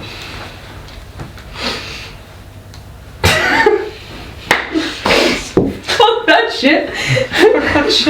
Yeah. Feels as though a scalpel's been run down the back of your arm very gently. Big hate that. Psychopath. You glance back over your shoulders as you're walking out of this room, and you just see Keenan Hawthorne stood there one more time, holding the scalpel. And he said again, "I could do it to you too, you know." That's what he said to me. That's what he said before something cut me. I'm fucking legging it up the stairs. As you move through, Chris and Jay still stood there in the corridor trying to make head or tails of this. You just hear, "This is how it has to be," really faintly, distantly, somewhere down here. Do you hear that? Just about. "Just leave me here, it has to be here." Which direction did it come from? You can't quite tell. You look around, it doesn't seem to be any of these rooms. You lift the lantern, aware in your peripheral of the sight of Keenan Hawthorne just stood there with the scalpel in his hand. And down the far end of the corridor where there's no more doors, there is just a mural of a tree, 2 people, a snake. Looks familiar, like you're looking at a mirror of Adam and Eve perhaps. Yeah. But you see no more doors and you can't determine at all which direction the sound is coming from. It's so distant. Could be upstairs, could be underneath you. Just put that thing out for now. If it came with instructions and it's something spooky, then at least we should follow it. Let's go upstairs first before we turn around. We're just down here in the dark. As you turn around, you can see Keenan Hawthorne stood right. Punch. Yeah, fist just goes straight through the air. Little fucking psycho. Get out of here, come on. And the 2 of you make your way back up the stairs where you find Robin at the top of the stairs just breathing heavily. And Already outie 5,000. the light is very welcoming here at the top of the stairs. So I will lower down the lamp to make it turn off, and then go back into the seance room Yeah. to go and fetch the extra oil that was in there that I saw. And I will put some salt in with what I found. You have salt? Found Yeah, it in the found bin it. downstairs. Oh yeah. The oil in the seance room, does that like have a smell? Does have a I sweet expected. smell to it. Oh, so similar to To the lantern, yeah. Okay. so it seems- then like it is the same stuff. It seems logical that it would be the same thing. Extra oil. You're suddenly not feeling quite so confident about this seance room being a joke. All of us just like, What did you touch in the seance room? So should we light the lamp in here? I mean, it's a seance room. You put salt in, yeah? I've put salt in it. It's worth a try. Or do you want to go back down and check out the downstairs now you put salt in it? Well, I mean, I'd rather not do it in the dark. Can we like have it on where there's light at least? Yeah. Just to see if anything's different? Just as a note, this was the room where Keenan Hawthorne was killed. Oh, good! Yeah. Yep, let's just spooky ghost lamp. Go for it. I mean, Keenan was downstairs anyway, so this room he was killed in, so who knows? You're not making this any easier, just do it. Light it. You light up the lamp. Flickers. You 2 both see the purple this time, and then flickers into a burning orange. Looks like a flame burning too hot. Despite the light streaming into this room, after a moment, you still see a sort of faint shimmer of silver, and you see on top of the table, where there's nothing right now, like a few candles, just in the same shivering silver outline, and the shape of someone hiding under the table. You getting this? Want to nudge Jay? Yeah, I'll start recording. You can just see feet at first, but then it becomes more clear as it seems as if someone else you can't see pulls back the tablecloth, and then Keenan Hawthorne moves out from under the table and stands up and is staring again past you. Says, "You don't scare me. I already saw it. It's in your heart already. So I will see you on the other side when this is over." And you hear him start to chant something in a language you don't know. "No creep!" Over and over again, the same chant. And then a scream of pain as you see a wound cleaved open into his arm. Oh god! No source. Just this split in his flesh. Okay. Blood pouring out, hitting the floor. He turns and he moves to the wall where you see the frame painted onto it and opens it. Not the real wall in real time, but like a door that you can't see, and disappears through the real wall. Head on over towards where he's just disappeared through and start like feeling around where he just touched. Chris immediately reaches the wall and just starts touching it, and after a few moments you do find your finger brush over a hidden keyhole. There's a keyhole. Of course Black Magic Family has secret rooms in their house. Of course, right. Start like feeling between desk drawers and places where secret keys might be hidden. Make a cognition check. Chris, you notice that the oil in the lamp starts burning down fairly quickly. Off. 21. 21. Yeah, I'd say feeling around in the drawers, you sort of pat around frantically under them until you dislodge something and a key falls out to the floor. Excellent. Smart. It's an iron key, and on the flat piece at the end, there's a face moulded into it with closed eyes. Face. Key. I will walk over and see if I can try it on the little hole that Chris has found. You do. Wow. Jay slides his key into Chris's little hole, Thank you. and click, it opens. And immediately this section of the wall swings towards you slowly. Wow.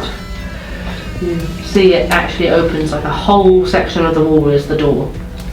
Wow.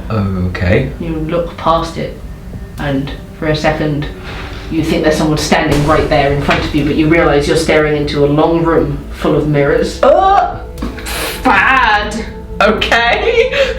It's like a large, like full-sized mirror at the opposite end, and then dozens of smaller ones on the rest of the walls around you, even one on the ceiling. Huh. The only thing in here besides the mirrors on all the walls is a circular Persian rug in the middle on the floor. Okay. Take a step in. I'm gonna move a chair from the table to keep the door open. Yeah, and is step in. there any like blood on the floor? There is definitely Bloodstains? more blood on the floor in here. Okay. It seems to go under the rug. So he did go this way. I'm gonna move the rug. You sort of nudge the rug aside with your foot and immediately see something like a thick groove carved into the floor under the rug in the same shape as it. You pull the rest of the rug away and you reveal what immediately you're able to recognise that looks like some sort of magic circle. Circular grooves, shapes carved into it, more runes. You see the blood stain spills over it. Huh. Well, this is messed up. Yeah. Your viewers are gonna love this. Oh, I'm sure they'll think the special effects budget was great for this one. And he came in here to bleed all over this, huh? The blood does seem to stop, it doesn't trail over it like he's gone further. So he died in here. Yeah. Creepy. Yeah, definitely. Creepy fucking kid. Well, we got that impression downstairs. Looking around in the mirrors. Give myself a cheeky check out. Yeah, you can see yourself from 360 degrees. You realise the back of the wall that opened has a mirror too, so if that was closed, like you could see Full mirrors everywhere. full mirrors. Uncomfortable. Very uncomfortable. What do you think would happen if I lit the ghost lamp in here? I mean, there's one way to find out. It's going down pretty quickly when things are happening. I mean, how much of that oil do we have?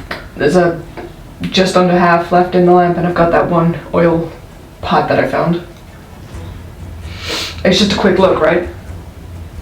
If nothing happens, it might not burn as quickly. Sure, go with that logic, I guess. Okay. This is just weird magic stuff, so... It's worth a try. I would like to light the lamp. Can you strike the match? You light the lamp, flickers into life. Plays weird. The light plays strangely across all of the mirrors, bouncing back and forth. The shimmer always makes you feel uncomfortable, like you're catching things in the corner of your peripheral all the time. But slowly you see the figure of Keenan Hawthorne reform to continue the sequence.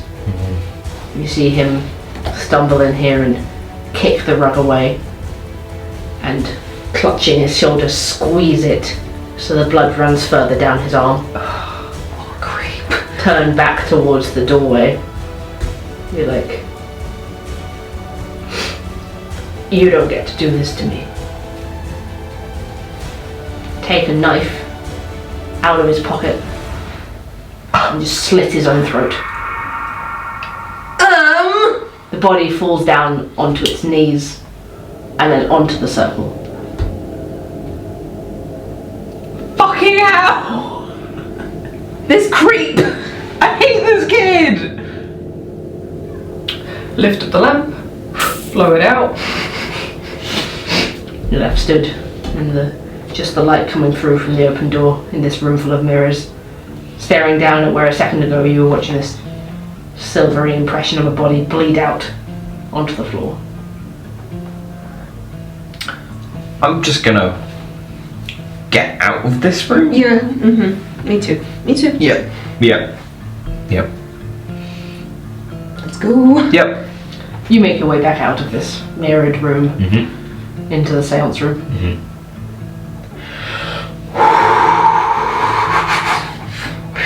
So he knew the person who tried to kill him? If it was his sister, Yeah. that makes sense, right? Yeah. Wow. Can I just...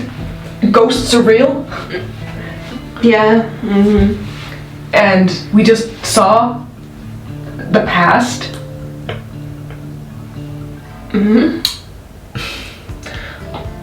As a skeptic, I hate to be the one to suggest this. Oh. How are you going to explain this one away? Come on. Never mind. We know what rooms they all, were killed in. Yeah. Maybe we could see how it all unfolded truthfully. Yeah. Just probably worth seeing what the rest of the house has to tell us. Yeah, maybe you'll find someone talking to you. What? Yeah. Yeah. Let's go. So the others were killed in the hunting room, the parlor that we've already been through. And the bathroom? Was Eliza? The upstairs bathroom, I think. Eliza was upstairs bathroom, Keenan was the seance room, hunting room, and the parlor. Although he died in this weird mirror room, but I guess that must have been even stranger for the papers to have to print. He died in the weird mirror room off to the side of the seance room. Don't even think about it, it's not a big deal. Seance room is weird enough. Yeah. Okay, We let's should. try the rest of the house, I suppose. Okay. Well, we know where Catherine, the parlor, is, and that's close and... Writing all this down. Okay. You head back to the foyer and up the foyer stairs to the parlor at the top. You move into the parlor, staring at that bloody settee where you know Catherine Hawthorne must have died. Glance to Chris. Okay, I'll lift up the sheet once more, put it to one side, and then light the lamp. The lamplight comes up. You see the now very gaunt, very slight figure of Catherine Hawthorne. Seems to be sleeping on the settee, just resting there. She looks thin down to her bones. For a while you're just watching this and you think, is that all there is to it? Can't be. Until slowly her eyes blink open. Look up and fix on something in the doorway. Is there anything in the doorway when we turn to look? You can't see anyone. She says, "What do you want? I thought you'd be off by now." And then she starts to scream. You watch again, her chest cleaved open by some sort of invisible force, and then the side of her head, and she doesn't move again. Oh God! And then the sound of something clattering to the floor in front of the settee. You don't see what it is. And the body just seeps blood out onto the fabric until it fills the stain that you can already see. Turn the lamp off.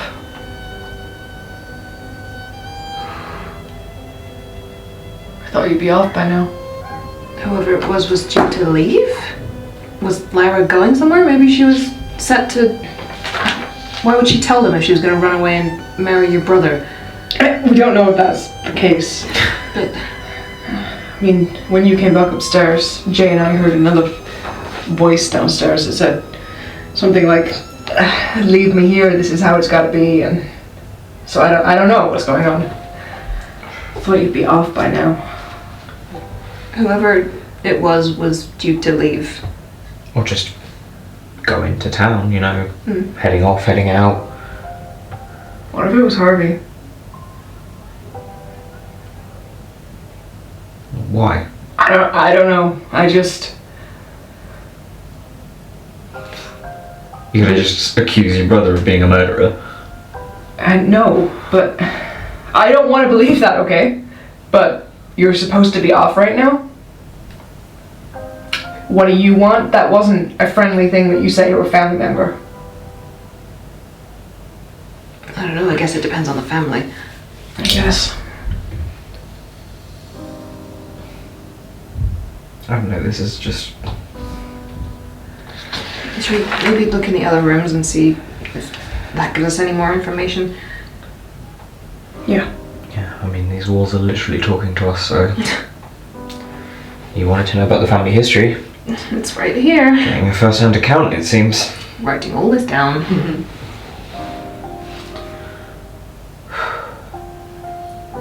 Oh, so we just want to pick a random room and see if there's anything, or are we going to go straight to... You try and find the hunting room. One of the bathrooms. You notice now that the lamp is getting low again. You think you can use it one more time before you have to see if you can find any more oil. Oh, I used the extra oil that I found. Yeah, because it was burning super low in the beginning. Cool. So do we go for Cedric or we go for Eliza? We haven't found the room he supposedly died in yet, so... Let's do whichever we get first. Okay. So we'll head upstairs. Start looking for either the bathroom or the hunting room. Oh, you're on the second floor. Oh, okay. Is there a bathroom on this floor that we've noticed? Yes, I would say that there probably is. Okay, see if we can get to that bathroom. You move on through the house. You realise you do know where the bathroom is, and you end up having to head downstairs and back up the other set to avoid the broken corridor. Head down to the end of the hall, past Cedric's office and Eliza's bedroom, to the bathroom. It's a small bathroom, you can't really step inside, you have to stand outside with the lantern. And you light it up, and you see slowly forming in front of you this silvery figure of Eliza Hawthorne standing in front of the mirror. She hums to herself as she brushes her hair.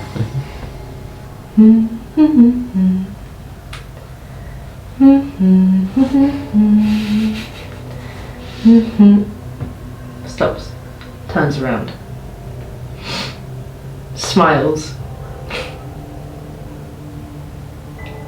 You got my note. We're finally going to talk about this, aren't we? And then her face looks kind of bitter.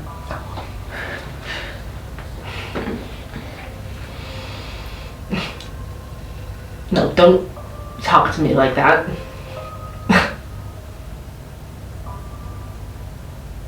Then you see some of her hair get brushed away from her face with a hand that you can't see.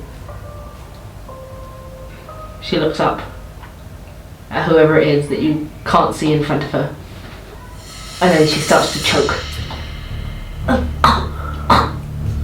You see her hands come up and try and pull something off her neck.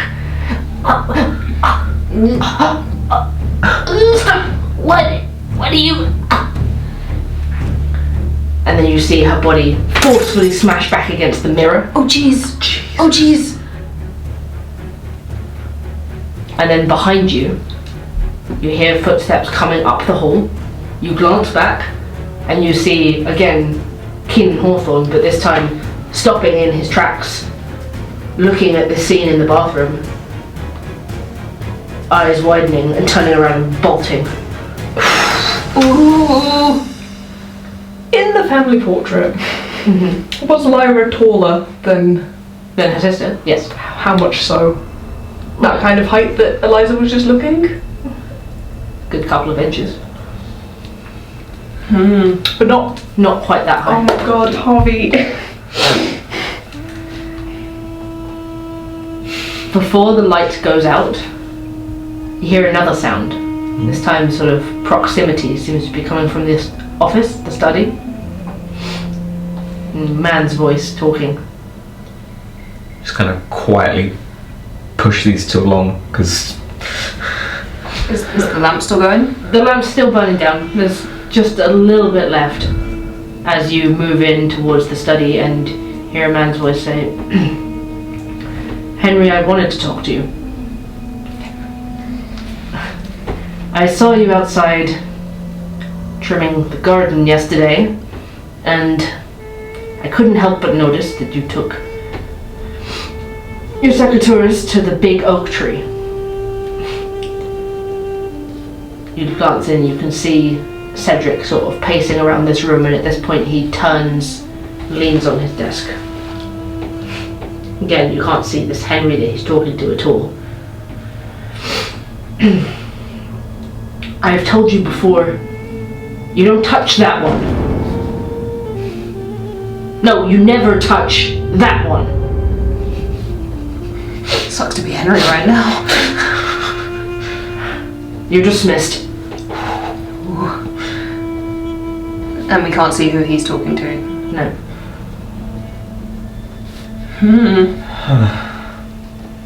So this just shows any kind of memories or past experiences. It's not just the Hawthorne dying. I guess so, but then why only have half conversations in some of them? People that are alive and dead. Potentially. The walls are maybe keeping the energy of things that happened in the room, but are only showing the ones that have passed. Maybe. Because this isn't the room that Cedric died in. Well, we've only ever seen one person interact with a person we can't see. We've not seen like two people together. Should we see if we could maybe find that? I haven't got any more oil. We need to find some more oil first. So we're in his study. Can we have a look through it, see if we can find anything? Yeah, make another cognition check. 16. 16. I'd say you could find a few candles. Okay. He hasn't got like more of that oil in here or anything else significant, but there's a few like big chunky church candles that you could carry with you. We will take some of those. Okay. If we were to like take one of the candles down to the basement and just have a quick look around, would we find any more of the oil down there? If that's what you want to do. Yeah, I guess. Jay would suggest it. Yeah, I guess we can't see any more ghosty vision without it. You head back down there. Just make me a group cognition check for down in the basement. 9. 13. 7. 13, you sort of tentatively glance back into that sort of scientific research room, not really comfortable with that one, and then check the other two spaces, and just out of curiosity check around in the storage room with the big barrels, and you realise they smell really sweet. Ooh, it's in the big barrels. I think there's some in these barrels in here, it smells the same. Well, fill up the lantern, and have you still got the containers? Yeah, so I got the vial. Is there any empty like canteens or bottles or? There's lots of wine bottles, you could empty one. Yeah, just to save having to keep coming down here. And you could probably empty a couple of them. Yeah, a couple of wine bottles of oil. When you two aren't looking, I'm going to have a swig of the wine. Before I empty it. Was it a good year? It's very nice. This stuff is like at least 10-year vintage and older. I have another swig. Chris gets a bit tipsy to deal with this. Rolls a disadvantage with drunk. Chris is he looks a bit pale after the last one that they witnessed. So yeah, he will definitely have a bit of a drinky. before emptying out the rest of the wine and then trying to fill them up with the oil. Okay. You can have a few swigs, empty out a wine bottle each, fill them up, plug the cork back in, and you've got these 3 bottles of oil. So is this a phasmochloride that the little paper said about? I assume so. It smells the same. That would make sense. I suppose I don't want to say like, oh, the salt stopped us getting hurt, but when there wasn't any salt in there, Got hurt. yeah. Have we got enough salt? I've got like a pouch of it. Yeah, it's like a decent pouch of it. Yeah, I think so. No, you can always try and pick some more up. Yeah, should be easy to find. Sure. Easier than this oil stuff. Yeah, I could always go check the kitchen. I'm going to light up the lantern. Sprinkle the salt. I put some salt in my lantern first. Then I'm Thank going you. to light the lantern. And I'm going to walk up to the like Adam and Eve-esque oak tree insignia that's down here and just have a look at it. Just, if there was a secret door upstairs, this thing looks a bit suspect. Just being down here in the basement. Yeah, sure. Inspect Adam and Eve. Looks like a wall. Okay.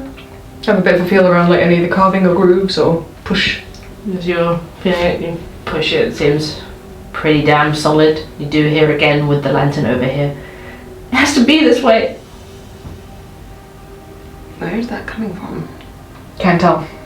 Not sure. Guess it's kind of echoes in this sort of place. Let's head back up then. Yeah. At least we got oil for days now. Oil for days, son! As you walk back past the research room, you notice again young Keenan. You realise now that he looks a little younger in this first sequence than he did before. But you notice it's repeating. You see the same thing. You see him bent over the desk with the scalpel, turning around and talking to someone behind him. Do any of us get scalpeled while we're in here? No indication, Okay. no cold feeling. Okay. As you walk back towards the stairs, the other storage room that wasn't the wine cellar, you hear movement from inside there. We'll go and have a look inside. Tentatively with the lamp out. You see, once again, the tall form of Cedric Hawthorne, pacing back and forth in front of one of the crates. You realise now, looking at it properly and not in more than just the matchlight, this crate is like large, long, maybe 6 foot long, coffin-sized wooden crate. The lid is open. It's closed in real life, but like outline of it is open, like the door was upstairs, and he's pacing back and forth, writing something into a notebook. Is there anything in the crate? You move closer. You look down, and you see this strange, mummified-looking body with his skin stretched back like bat ears, no eyes on the face, these long fangs and talons on its fingers, laying there in the crate. And slowly you watch the chest of it rise and fall. Rise. And you hear Cedric muttering to himself. He says, referenced Larson, volume 2.22, page 136. This process has managed to halt the subject as though mummified, but as you can see, it still breathes and just sort of continues pacing back and forth, leaning over it and noting this down. So the creature thing in the crate, is that like in the same ghosty sort of... In the same, yeah. And it looks. The physical crate in front of you is closed, but you can see like this shimmering outline of it. And it looks kind of like the sketches on the walls. Kind of like the sketches. Not quite human, but not human enough to call it anything else. Cedric, what are you doing? Mad scientist. You see that he sort of closes up the notebook and walks out of the room back towards the research room. Can we follow him? You follow on out and he sort of like dissipates, but he was headed that way with the notebook. Do you think we can find the notebook? Maybe. Maybe. Should we go have a quick look? First of all, is there anything in this crate that's here with us in... Oh my god, you're gonna open it. Oh! I don't know. You're gonna make a big mistake, do Yeah, it. probably. Oh god, so it's closed? Yep. Is it like nailed shut or like just... It's got like a couple of loose screws holding it shut. You could like just sort of unscrew with your fingers if you wanted to. Or any way to like look in? Like is there a little lip that's... No way to look in without opening it. Do it. Do it. Why am I like this? Take your head and lie in it, Sasha. You're unscrewing it. Why am I like this? You do see a Roman stop. Just pick the screws out of the top of the crate. This long coffin-sized crate. I'm sorry, you trying to let the vampire out? No, I'm just looking. Robin lifts the lid up, and immediately you see this same mummified-looking corpse. His decayed limbs, brown skin shrunk down to the bone, but hands and feet longer, fingers and toes longer than natural, talons on the end of them. No eyes on its face, but maybe two slits where they could have been. These jagged teeth sticking out, just like 5 or 6 of them sticking out of the mouth. Is the chest moving? Very slowly. Lid! Chest is moving up and down. Lid on! Something heavy on top! Put the lid on, you just see the head turn towards you. No! No, Chief! Robin pulls the lid back on and flies something around, heavy. finds a smaller crate and just shoves it on top, and you hear Big no. from inside and nails rake against it. You just woke a vampire up? I think that's worse than a vampire. Get out. Get out!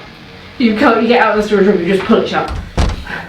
I guess I just wanted to know if he'd like let it loose anywhere. I don't know what came over me! Bad news basement. We're gonna be George Romero down here. Let's move. The three of you just charge back up the stairs. You really wish the basement had a door. Back in the light, you just feels better, feels safer. Especially you having heard all the rhymes and jokes yesterday about how things come out in the dark here. Ha. You have the lantern. There's much oil as you want.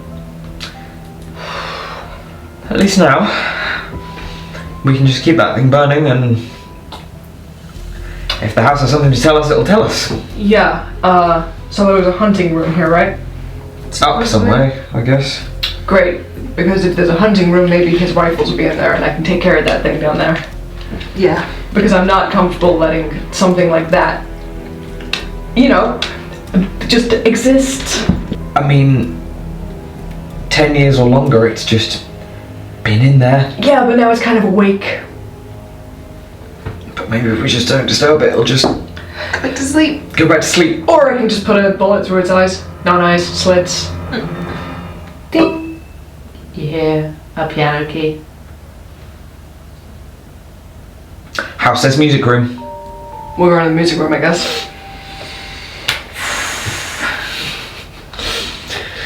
You take the lantern back down the hallway, climbing over like the wet, rotten floorboards from above that have fallen down, straight into that half-hexagon music room, grand piano in the centre, portrait of the Hawthornes now seemingly mocking you from the wall.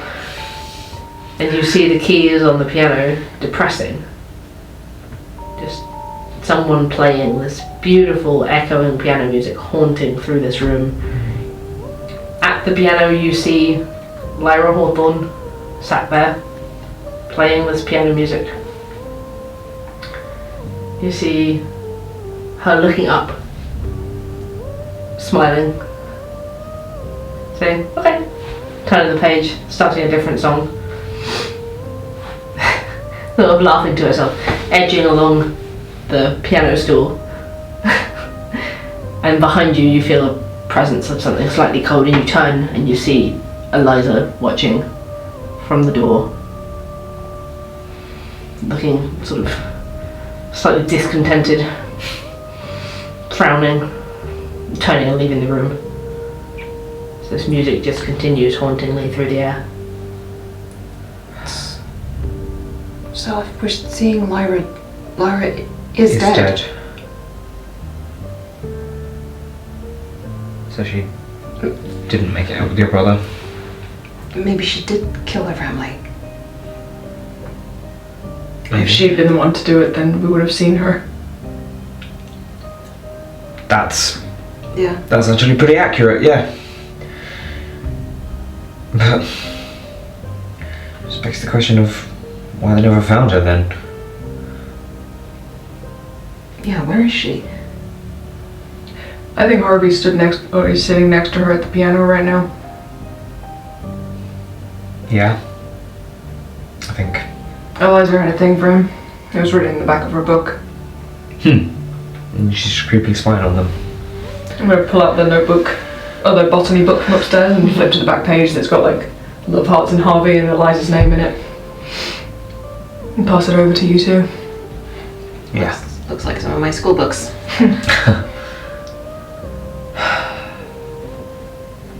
This is a lot to process. You're telling me. Maybe I shouldn't have come here. Maybe none of us should. But we're here now. What did you do, Harvey?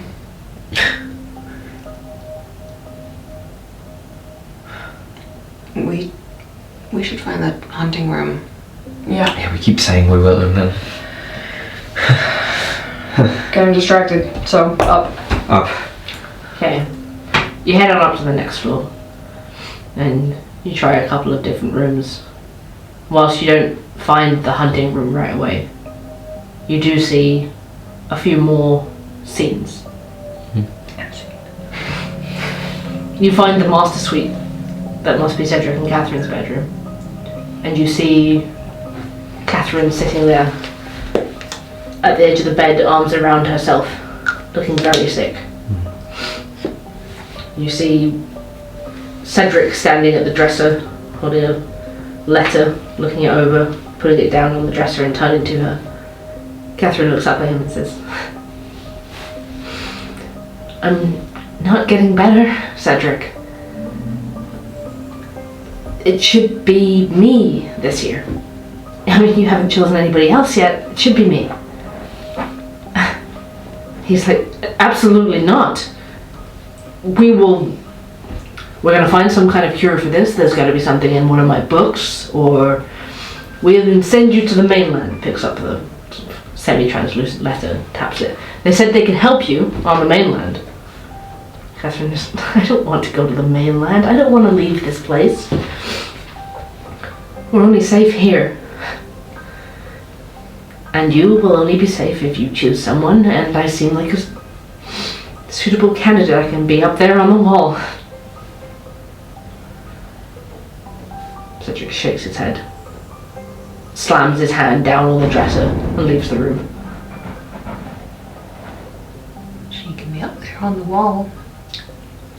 You think they were choosing family members to die? Every 10 years. Why? I don't know. Why are they only safe on the island? And why does she want to stay here? If maybe she doesn't know about the things her husband's doing in the basement. Maybe not. This is just more questions than answers. This is incredible though, like the answers we are getting through this. We're seeing snippets of time. I know. And I do think we should keep going, but Could we, like, if the scene starts again, are we able to see what's on the letter when he puts it on the... No, it's not clear. Okay, cool. so we move through and experience more scenes on our way to the hunting room. Writing all this down, even though Sasha's not. Yeah, and This- obviously Jay's still filming. Yeah, this half of the upstairs, you don't find anything else. You head down, cross through the downstairs of the house, and back up again on the other side. As you do, you see, running towards the one staircase you haven't gone up yet, but small and less significant, a young boy, much younger than Keenan, maybe 7 or 8, with a book in hand, going, Dad, tell me about this one, and sort of running up the stairs Does it look like Keenan? It doesn't look like Keenan. Not too far different. Looks like it could be a Hawthorne, for sure. Why, you mysterious child? The same sort of time period? Slightly older clothes, but not much older. You're not looking at like a whole different era. Okay. Should we go check that one out, or? Why not? I guess. You move towards these stairs moving up, and you follow them round and sort of curve around the side of the house and head up towards the attic. The attic. Lovely. It actually is. As you step out into it, there's huge bright windows on one wall heading out onto a balcony that looks over the Hawthorne estate. Sunlight pouring in, and several rooms. But you see the end of this encounter, this 7 or 8 year old boy running up to an older man who you don't recognise. And he looks down and he goes, "Okay, Cedric." Cedric! Oh, baby Cedric! And he takes the book. He goes, "These books, these are our history. One day when you're older and my responsibility passes to you, then you can read them. It'll take you years to read." So puts his hand around Cedric's shoulders. And the little boy looks up and says, Did Evelyn not like them?" He goes, "I'm afraid not." And the memory just sort of fizzles away. Evelyn? Evelyn Hawthorne, I suppose. I don't know. Could be. Or Someone called Evelyn. Maybe from the town. He was taking over something when his dad died. Maybe taking over the creepy basement work. Or taking over whatever it is that Catherine was referring to. well, I mean, he's head of the family. Exactly, so if he had to decide on somebody, that would make sense as him being the head of the family, I suppose. Even though it doesn't make sense in general that someone would do that. Whatever it is. I don't know. It's a lot of making sense of things that don't make sense, isn't it? Yeah. And a lot of the house leaving us away from the hunting room. Is there anything, like, in our time here, like, anything of note to find? Or So there's like 3 or 4 rooms up here in the attic. Oh, okay. Well, we'll each take a door and have a little peeky in. So as you start moving further down the room, like down the hallway, you hear a loud gunshot. Comes from the door at the end. Straight for it. Like you don't see anything rattle, like there's a gunshot. runs towards a gunshot, okay. Yes, I have reckless and impatient on my character sheet. Jay goes running down the hallway. You push open the door at the end and you see the hunting room. This room has hunting trophies galore. Deer's head up on the wall, like a warthog's head, a whole stuffed bear in one corner, a rifle rack with several antiquated looking weapons, but more importantly, stood in front of you, Cedric Hawthorne. You see him pulling a gun off the rack. Okay. He opens this huge rifle up and starts stuffing gunpowder down into the end of it. Okay. You see him turn and click it up, like click it closed, cocked, ready, turns around towards the door and aims the rifle directly at you.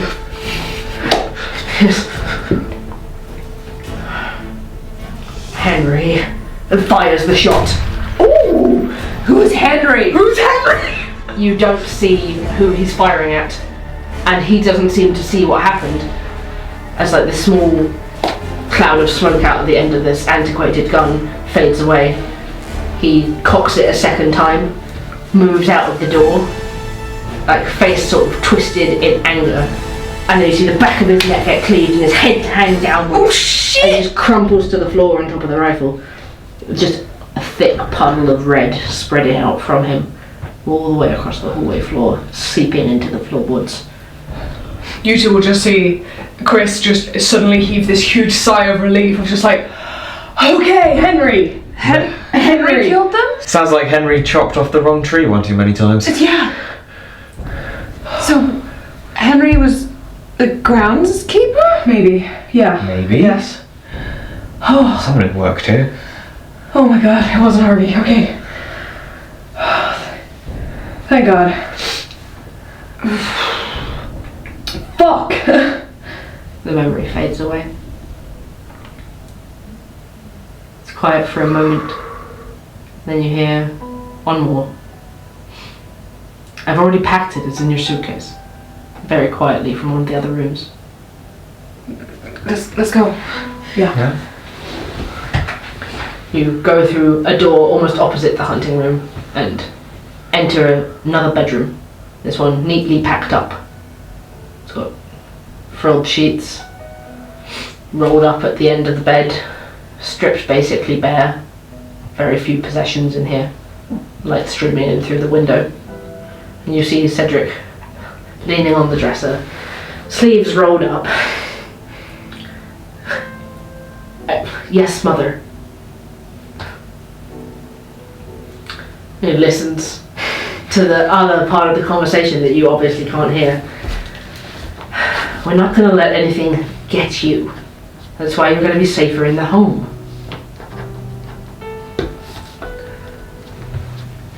Nonsense, you're being paranoid.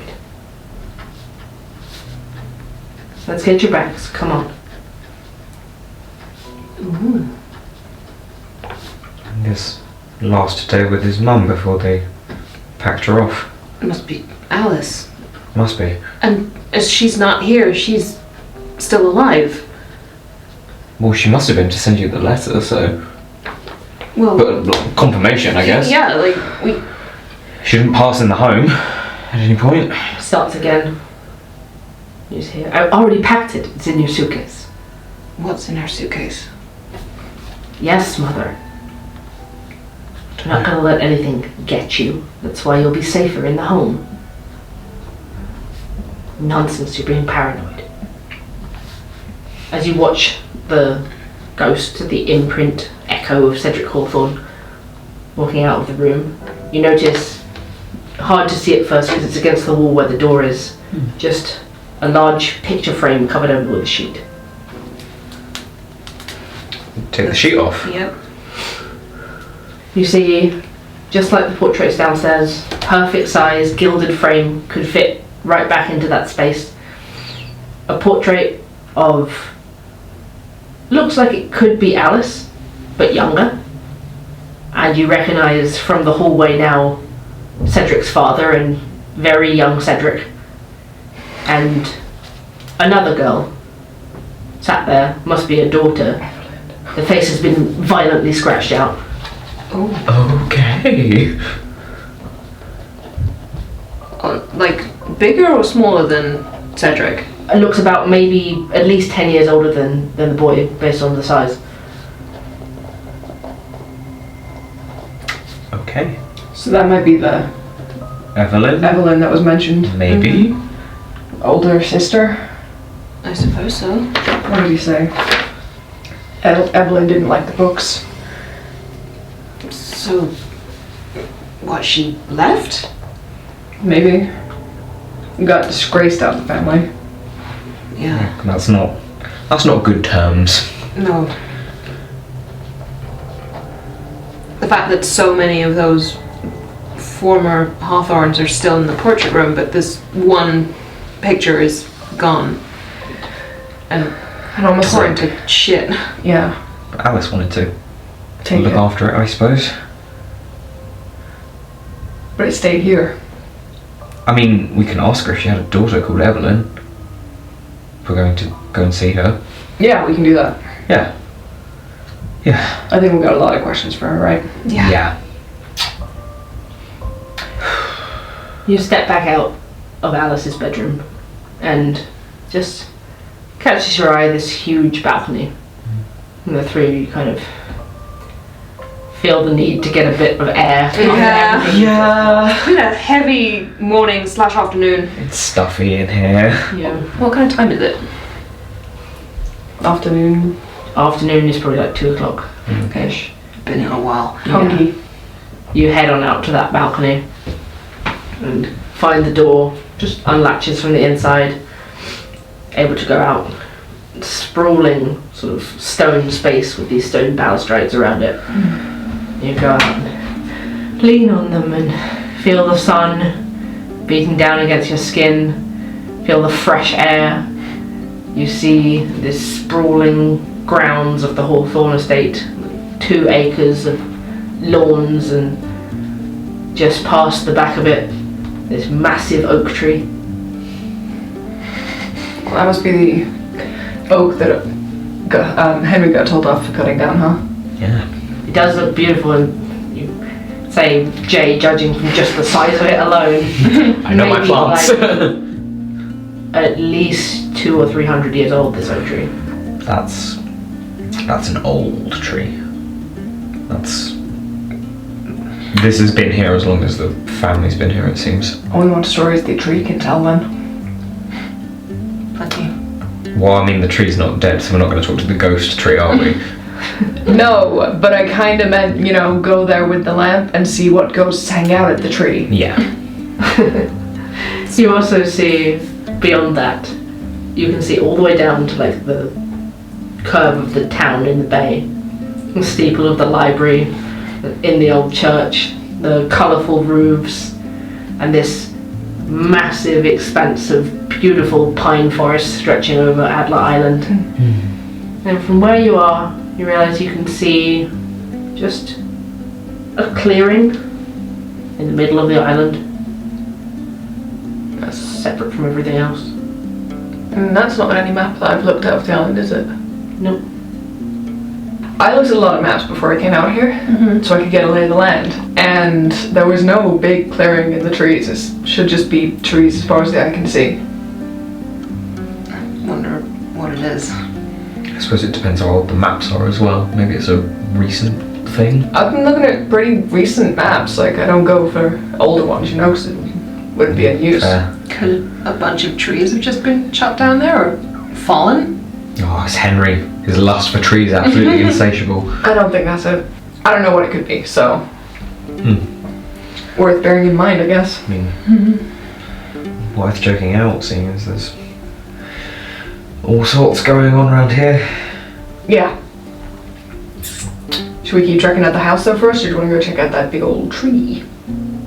Because it seems to be that whole like tree motif that's like running through this whole place. Yeah, they are kind of big on their oak trees.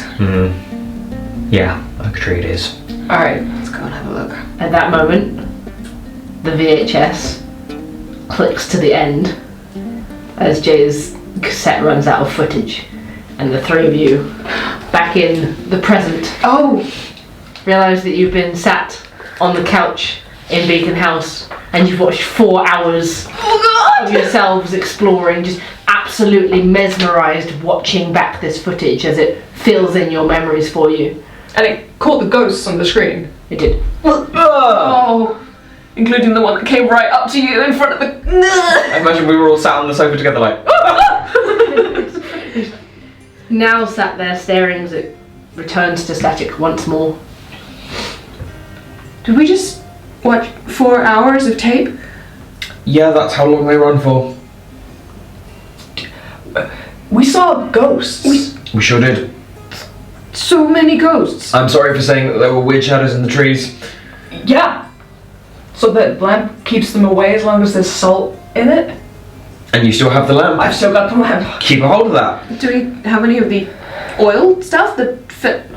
It was very low. I don't think it's got much, if any, left. We don't have any of it with us. But we know where there's more. Back at the house. Back in the house. If we need to find more ghosts, but... There's also a vampire. What were we doing? I don't know. Why? But that still doesn't fill in how we got in the bunker. No. I feel like I'm the only one, freaking about a vampire. I mean, just hopefully it's gone back to sleep. There's quite a bit to be freaking out about, I would say. Maybe... Keep going, I love it. Okay, Jay takes the VHS out and just kind of puts it with his stuff and kind of runs his hands through his hair, just... Maybe we should just go talk to Hank. Maybe if we just see a normal person for a little while, we can just kind of calm down Yeah, how long did he say that he lived on the island? 30-something years. Surely he knows more. He's gotta know more. Maybe. Okay, let's go to the lighthouse then. Yeah. He knew about spooky stuff going on here. I know he was pretending that he didn't care, but maybe he does. He seems so intent on keeping the lighthouse on. Staying away from the darkness. Yeah, let's just go. Looking out the window, is the lighthouse still lit? I guess it's now like, what, 10 in the morning? 10 in the morning, it's off. Okay. And he hasn't come back? No. Okay. Well, not that you've been aware of, you've been mesmerised by the screen. Glued to With the our little TV. pasta. Yeah. Square eyes. Managed to make your spaghetti hoops and little sausages last for 4 hours. We look down. The bowls are now filled with popcorn. When? Hank is sat next to us. Also with popcorn, like, wow. You get up, turn the TV off, because after coming back to it twice, you don't like the static that much anymore. And look back at the guest house as you leave it and head out towards the lighthouse. If he's not in the house, he's gotta be in the lighthouse, right? I mean, he said he's usually between the two, so... Is the lighthouse on? No. Okay. You head on up to it. It's just this tall white spire of a lighthouse, sort of metal railing balcony bit around the outside of the bulb at the top, one red door at the bottom. Just knock on the door. It's a metal door, and as you do, you leave like a heavy metal echo. You wait. Don't hear anything. Doesn't sound like someone's coming. Maybe he went to the shops. Or if he's at the top, like, would he be able to hear the door? Let's just try it. Yeah, see if I can push it open. It is slightly stiff, but it creaks open. It's not locked. What's the weather today, by the way? Is it still foggy? It's very foggy. Okay. If it's foggy, surely the light should be on. Yeah. Maybe he literally just popped to the shops and he'll be back soon. I mean, he had no food in his fridge. Yeah. Hello? You push your way inside, and you enter the ground floor of the lighthouse. Pretty basic. Few wooden built-in storage cupboards, a bed. You see like the centre pole of the lighthouse and stairs heading up. There's a couple of armchairs and a log burner coffee table, and on it you see 3 cups and another on the floor smashed. Used? Used. You get closer. Looks like residue of maybe tea with something sticky and sweet in it, maybe honey. Hank? Someone just never cleaned his cups, I suppose. Or maybe we came and had drinks with him at some point. Maybe. Hank? There's no response. How, like, fresh is the... Like, is there sort of spillage from the smashed one? Like a little bit, but you can see it's drying up, like Okay. sort of a stain where it's spilled, but Let's have a look around and see if we can find anything that's been going on here. Yeah. Like, maybe get a view from the top? Sure. Why not? How high is the lighthouse? very high. Like the balcony at the top of Hawthorne Manor, Lighthouse is probably like twice that. You guys go ahead. I'm You can- I'm just yeah. gonna stay down here. Yeah. Yeah, Sure. You don't have to come up. but No. Maybe we can get a view if he's coming back. Yeah, we can do We that. go to the top? Yeah. Race you. No. Because you'll lose. Race. Why Icarus? He's competitive. Competitive, confident. Chris is Lazy. racing, and Jay isn't. So, Chris, make me an endurance check. Jay will make one too. With my +2, that's a 4. With my +5, that's a 6. Because I rolled 1. I'm not trying, but I'm No, still no. faster than him. So a 6, and both of you find, Chris, you take off running around this circular staircase. Robin, you hear his footsteps on metal, like bang, bang, bang, bang, bang, as he runs upstairs. And Jay just behind him, hand on the handrail, sort of lazy, pulling himself up. Both of you get about halfway up. You first, running out of breath because you're running it, just stop and then like 30 seconds later, Jay catches up with you and it's just like, oh. Not built for chutes that go up normally. I'll just push past Chris and keep going. I'll hold on to the back of your coat and follow. As you do, Robin, make me an endurance check. Insurance? I ain't running nowhere. 4. You feel a sudden jolt of stinging pain up your arm as you feel more than anything the spread of these veins like cobwebs moving up across your skin. I'll roll my sleeve up and try and follow it. You roll it up, it goes all the way up, you pull your top of your shirt down, you can see it spreading just down past your shoulder blade. Sit down. You sit down on one of the armchairs and just sort of brace yourselves as the distant sound of these two continuing up the metal stairs carries on. You make it to the top after a good couple of minutes. Yeah. Catching your breath, you see like a desk, a radio, the sort of equipment the lighthouse keeper would have up here to radio down to ships, and a map of the bay rolled out Lake Huron. This giant bulb in the middle, switched off now, caged in this circular glass room, and then a couple of metal steps down to a door that leads out to like the metal balcony, viewing balcony outside the bulb. No sign of our man? No sign of your man. Any supplies or anything kind of amiss up here? If I use my visual observation. I would say without making you roll, there's a mug, a plate with some crumbs on it, Okay, like a sweater thrown over the back of a chair. He just chills out up here. Valid. Valid. As you look out over the lake and you see that the fog barrier is intensely thick. That you can't really tell the top of it where it merges into the clouds. It's like this thick barrier, thick wall of fog surrounding the island.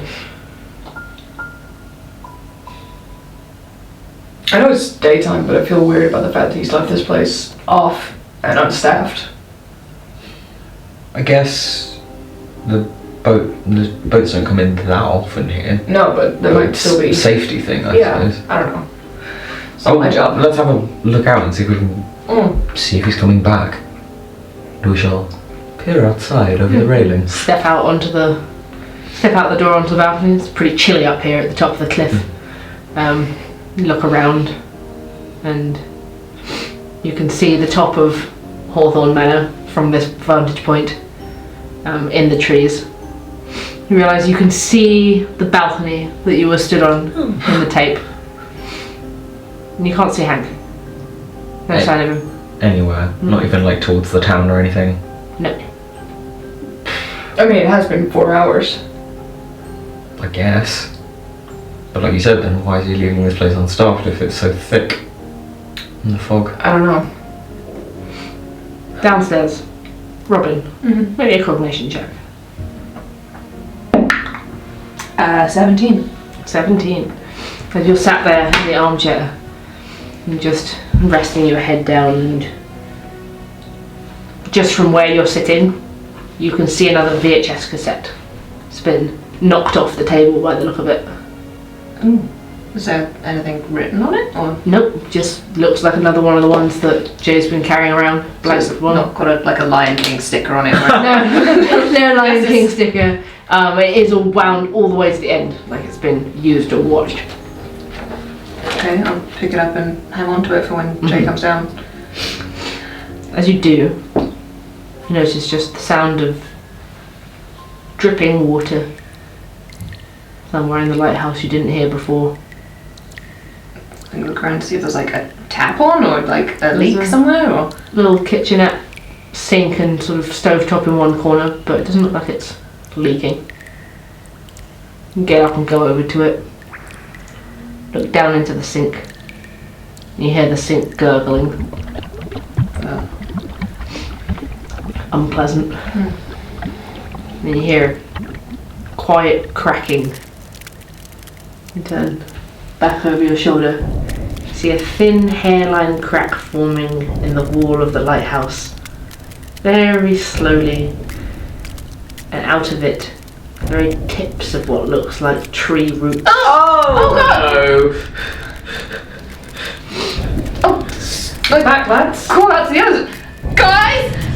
You hear this from down the bottom, and you realise that if Hank had been upstairs, he would have heard you. It echoes all the way up through this lighthouse tower. Yeah? It's back! Take off running down the stairs again. Run after him. Like 2 or 3 at a time. You hear the heavy footsteps of these two running down the stairs as fast as they can, and you see the roots coming under the door into the lighthouse as well, filling into the room from this crack, spreading out like spider legs. And you see bits of paint flaking off, and underneath it looks like rotting flesh under the paint. Flesh. Bad! There's nothing you can do for it, but just stand in the middle of the room, just looking about yourself, not really sure what to do about this, and then you see a small floor grate at the bottom underneath the stove to let the hot air out, and you hear scratching coming from inside of that. God! Are they still coming down or are they down? You see them about 20 steps up, bounding down. You two get down, you see these roots stretching out of the crack in the wall. We're gonna get out of here! Shit! And then the bulb overhead starts to crack at the top of the lighthouse. Is there a window on this level? There is about 20 feet up. Like, is there any other door to get out, or is it just that one door? There's just that one door. We just have to go through. I've got the pipe. What are you gonna hit? I don't know. Tree, I guess. You go first then? Sure. I'll pull the door open and I'll get it. You move forwards towards the door, you grab onto the door to pull it open, you try and tug, and you realise it's bound shut with these tree roots, and you are trapped inside. And that is where we'll end. What? Awful! How are we gonna get out? How are we gonna get out? What? Can you get it out? No. Thank you! Thank you guys so much for playing. Thank you for DMing. Books. Got a lot of story over there, lots of Yeah. questions to come. Thank you so much. Lord. Yeah, thank you guys so much for playing. Thank you so much for watching. We're hoping you're enjoying the wild story that we're unraveling here. You'll find out more next week Spooky ghosts. in the next Beyond the Light. We love you! Bye! Bye!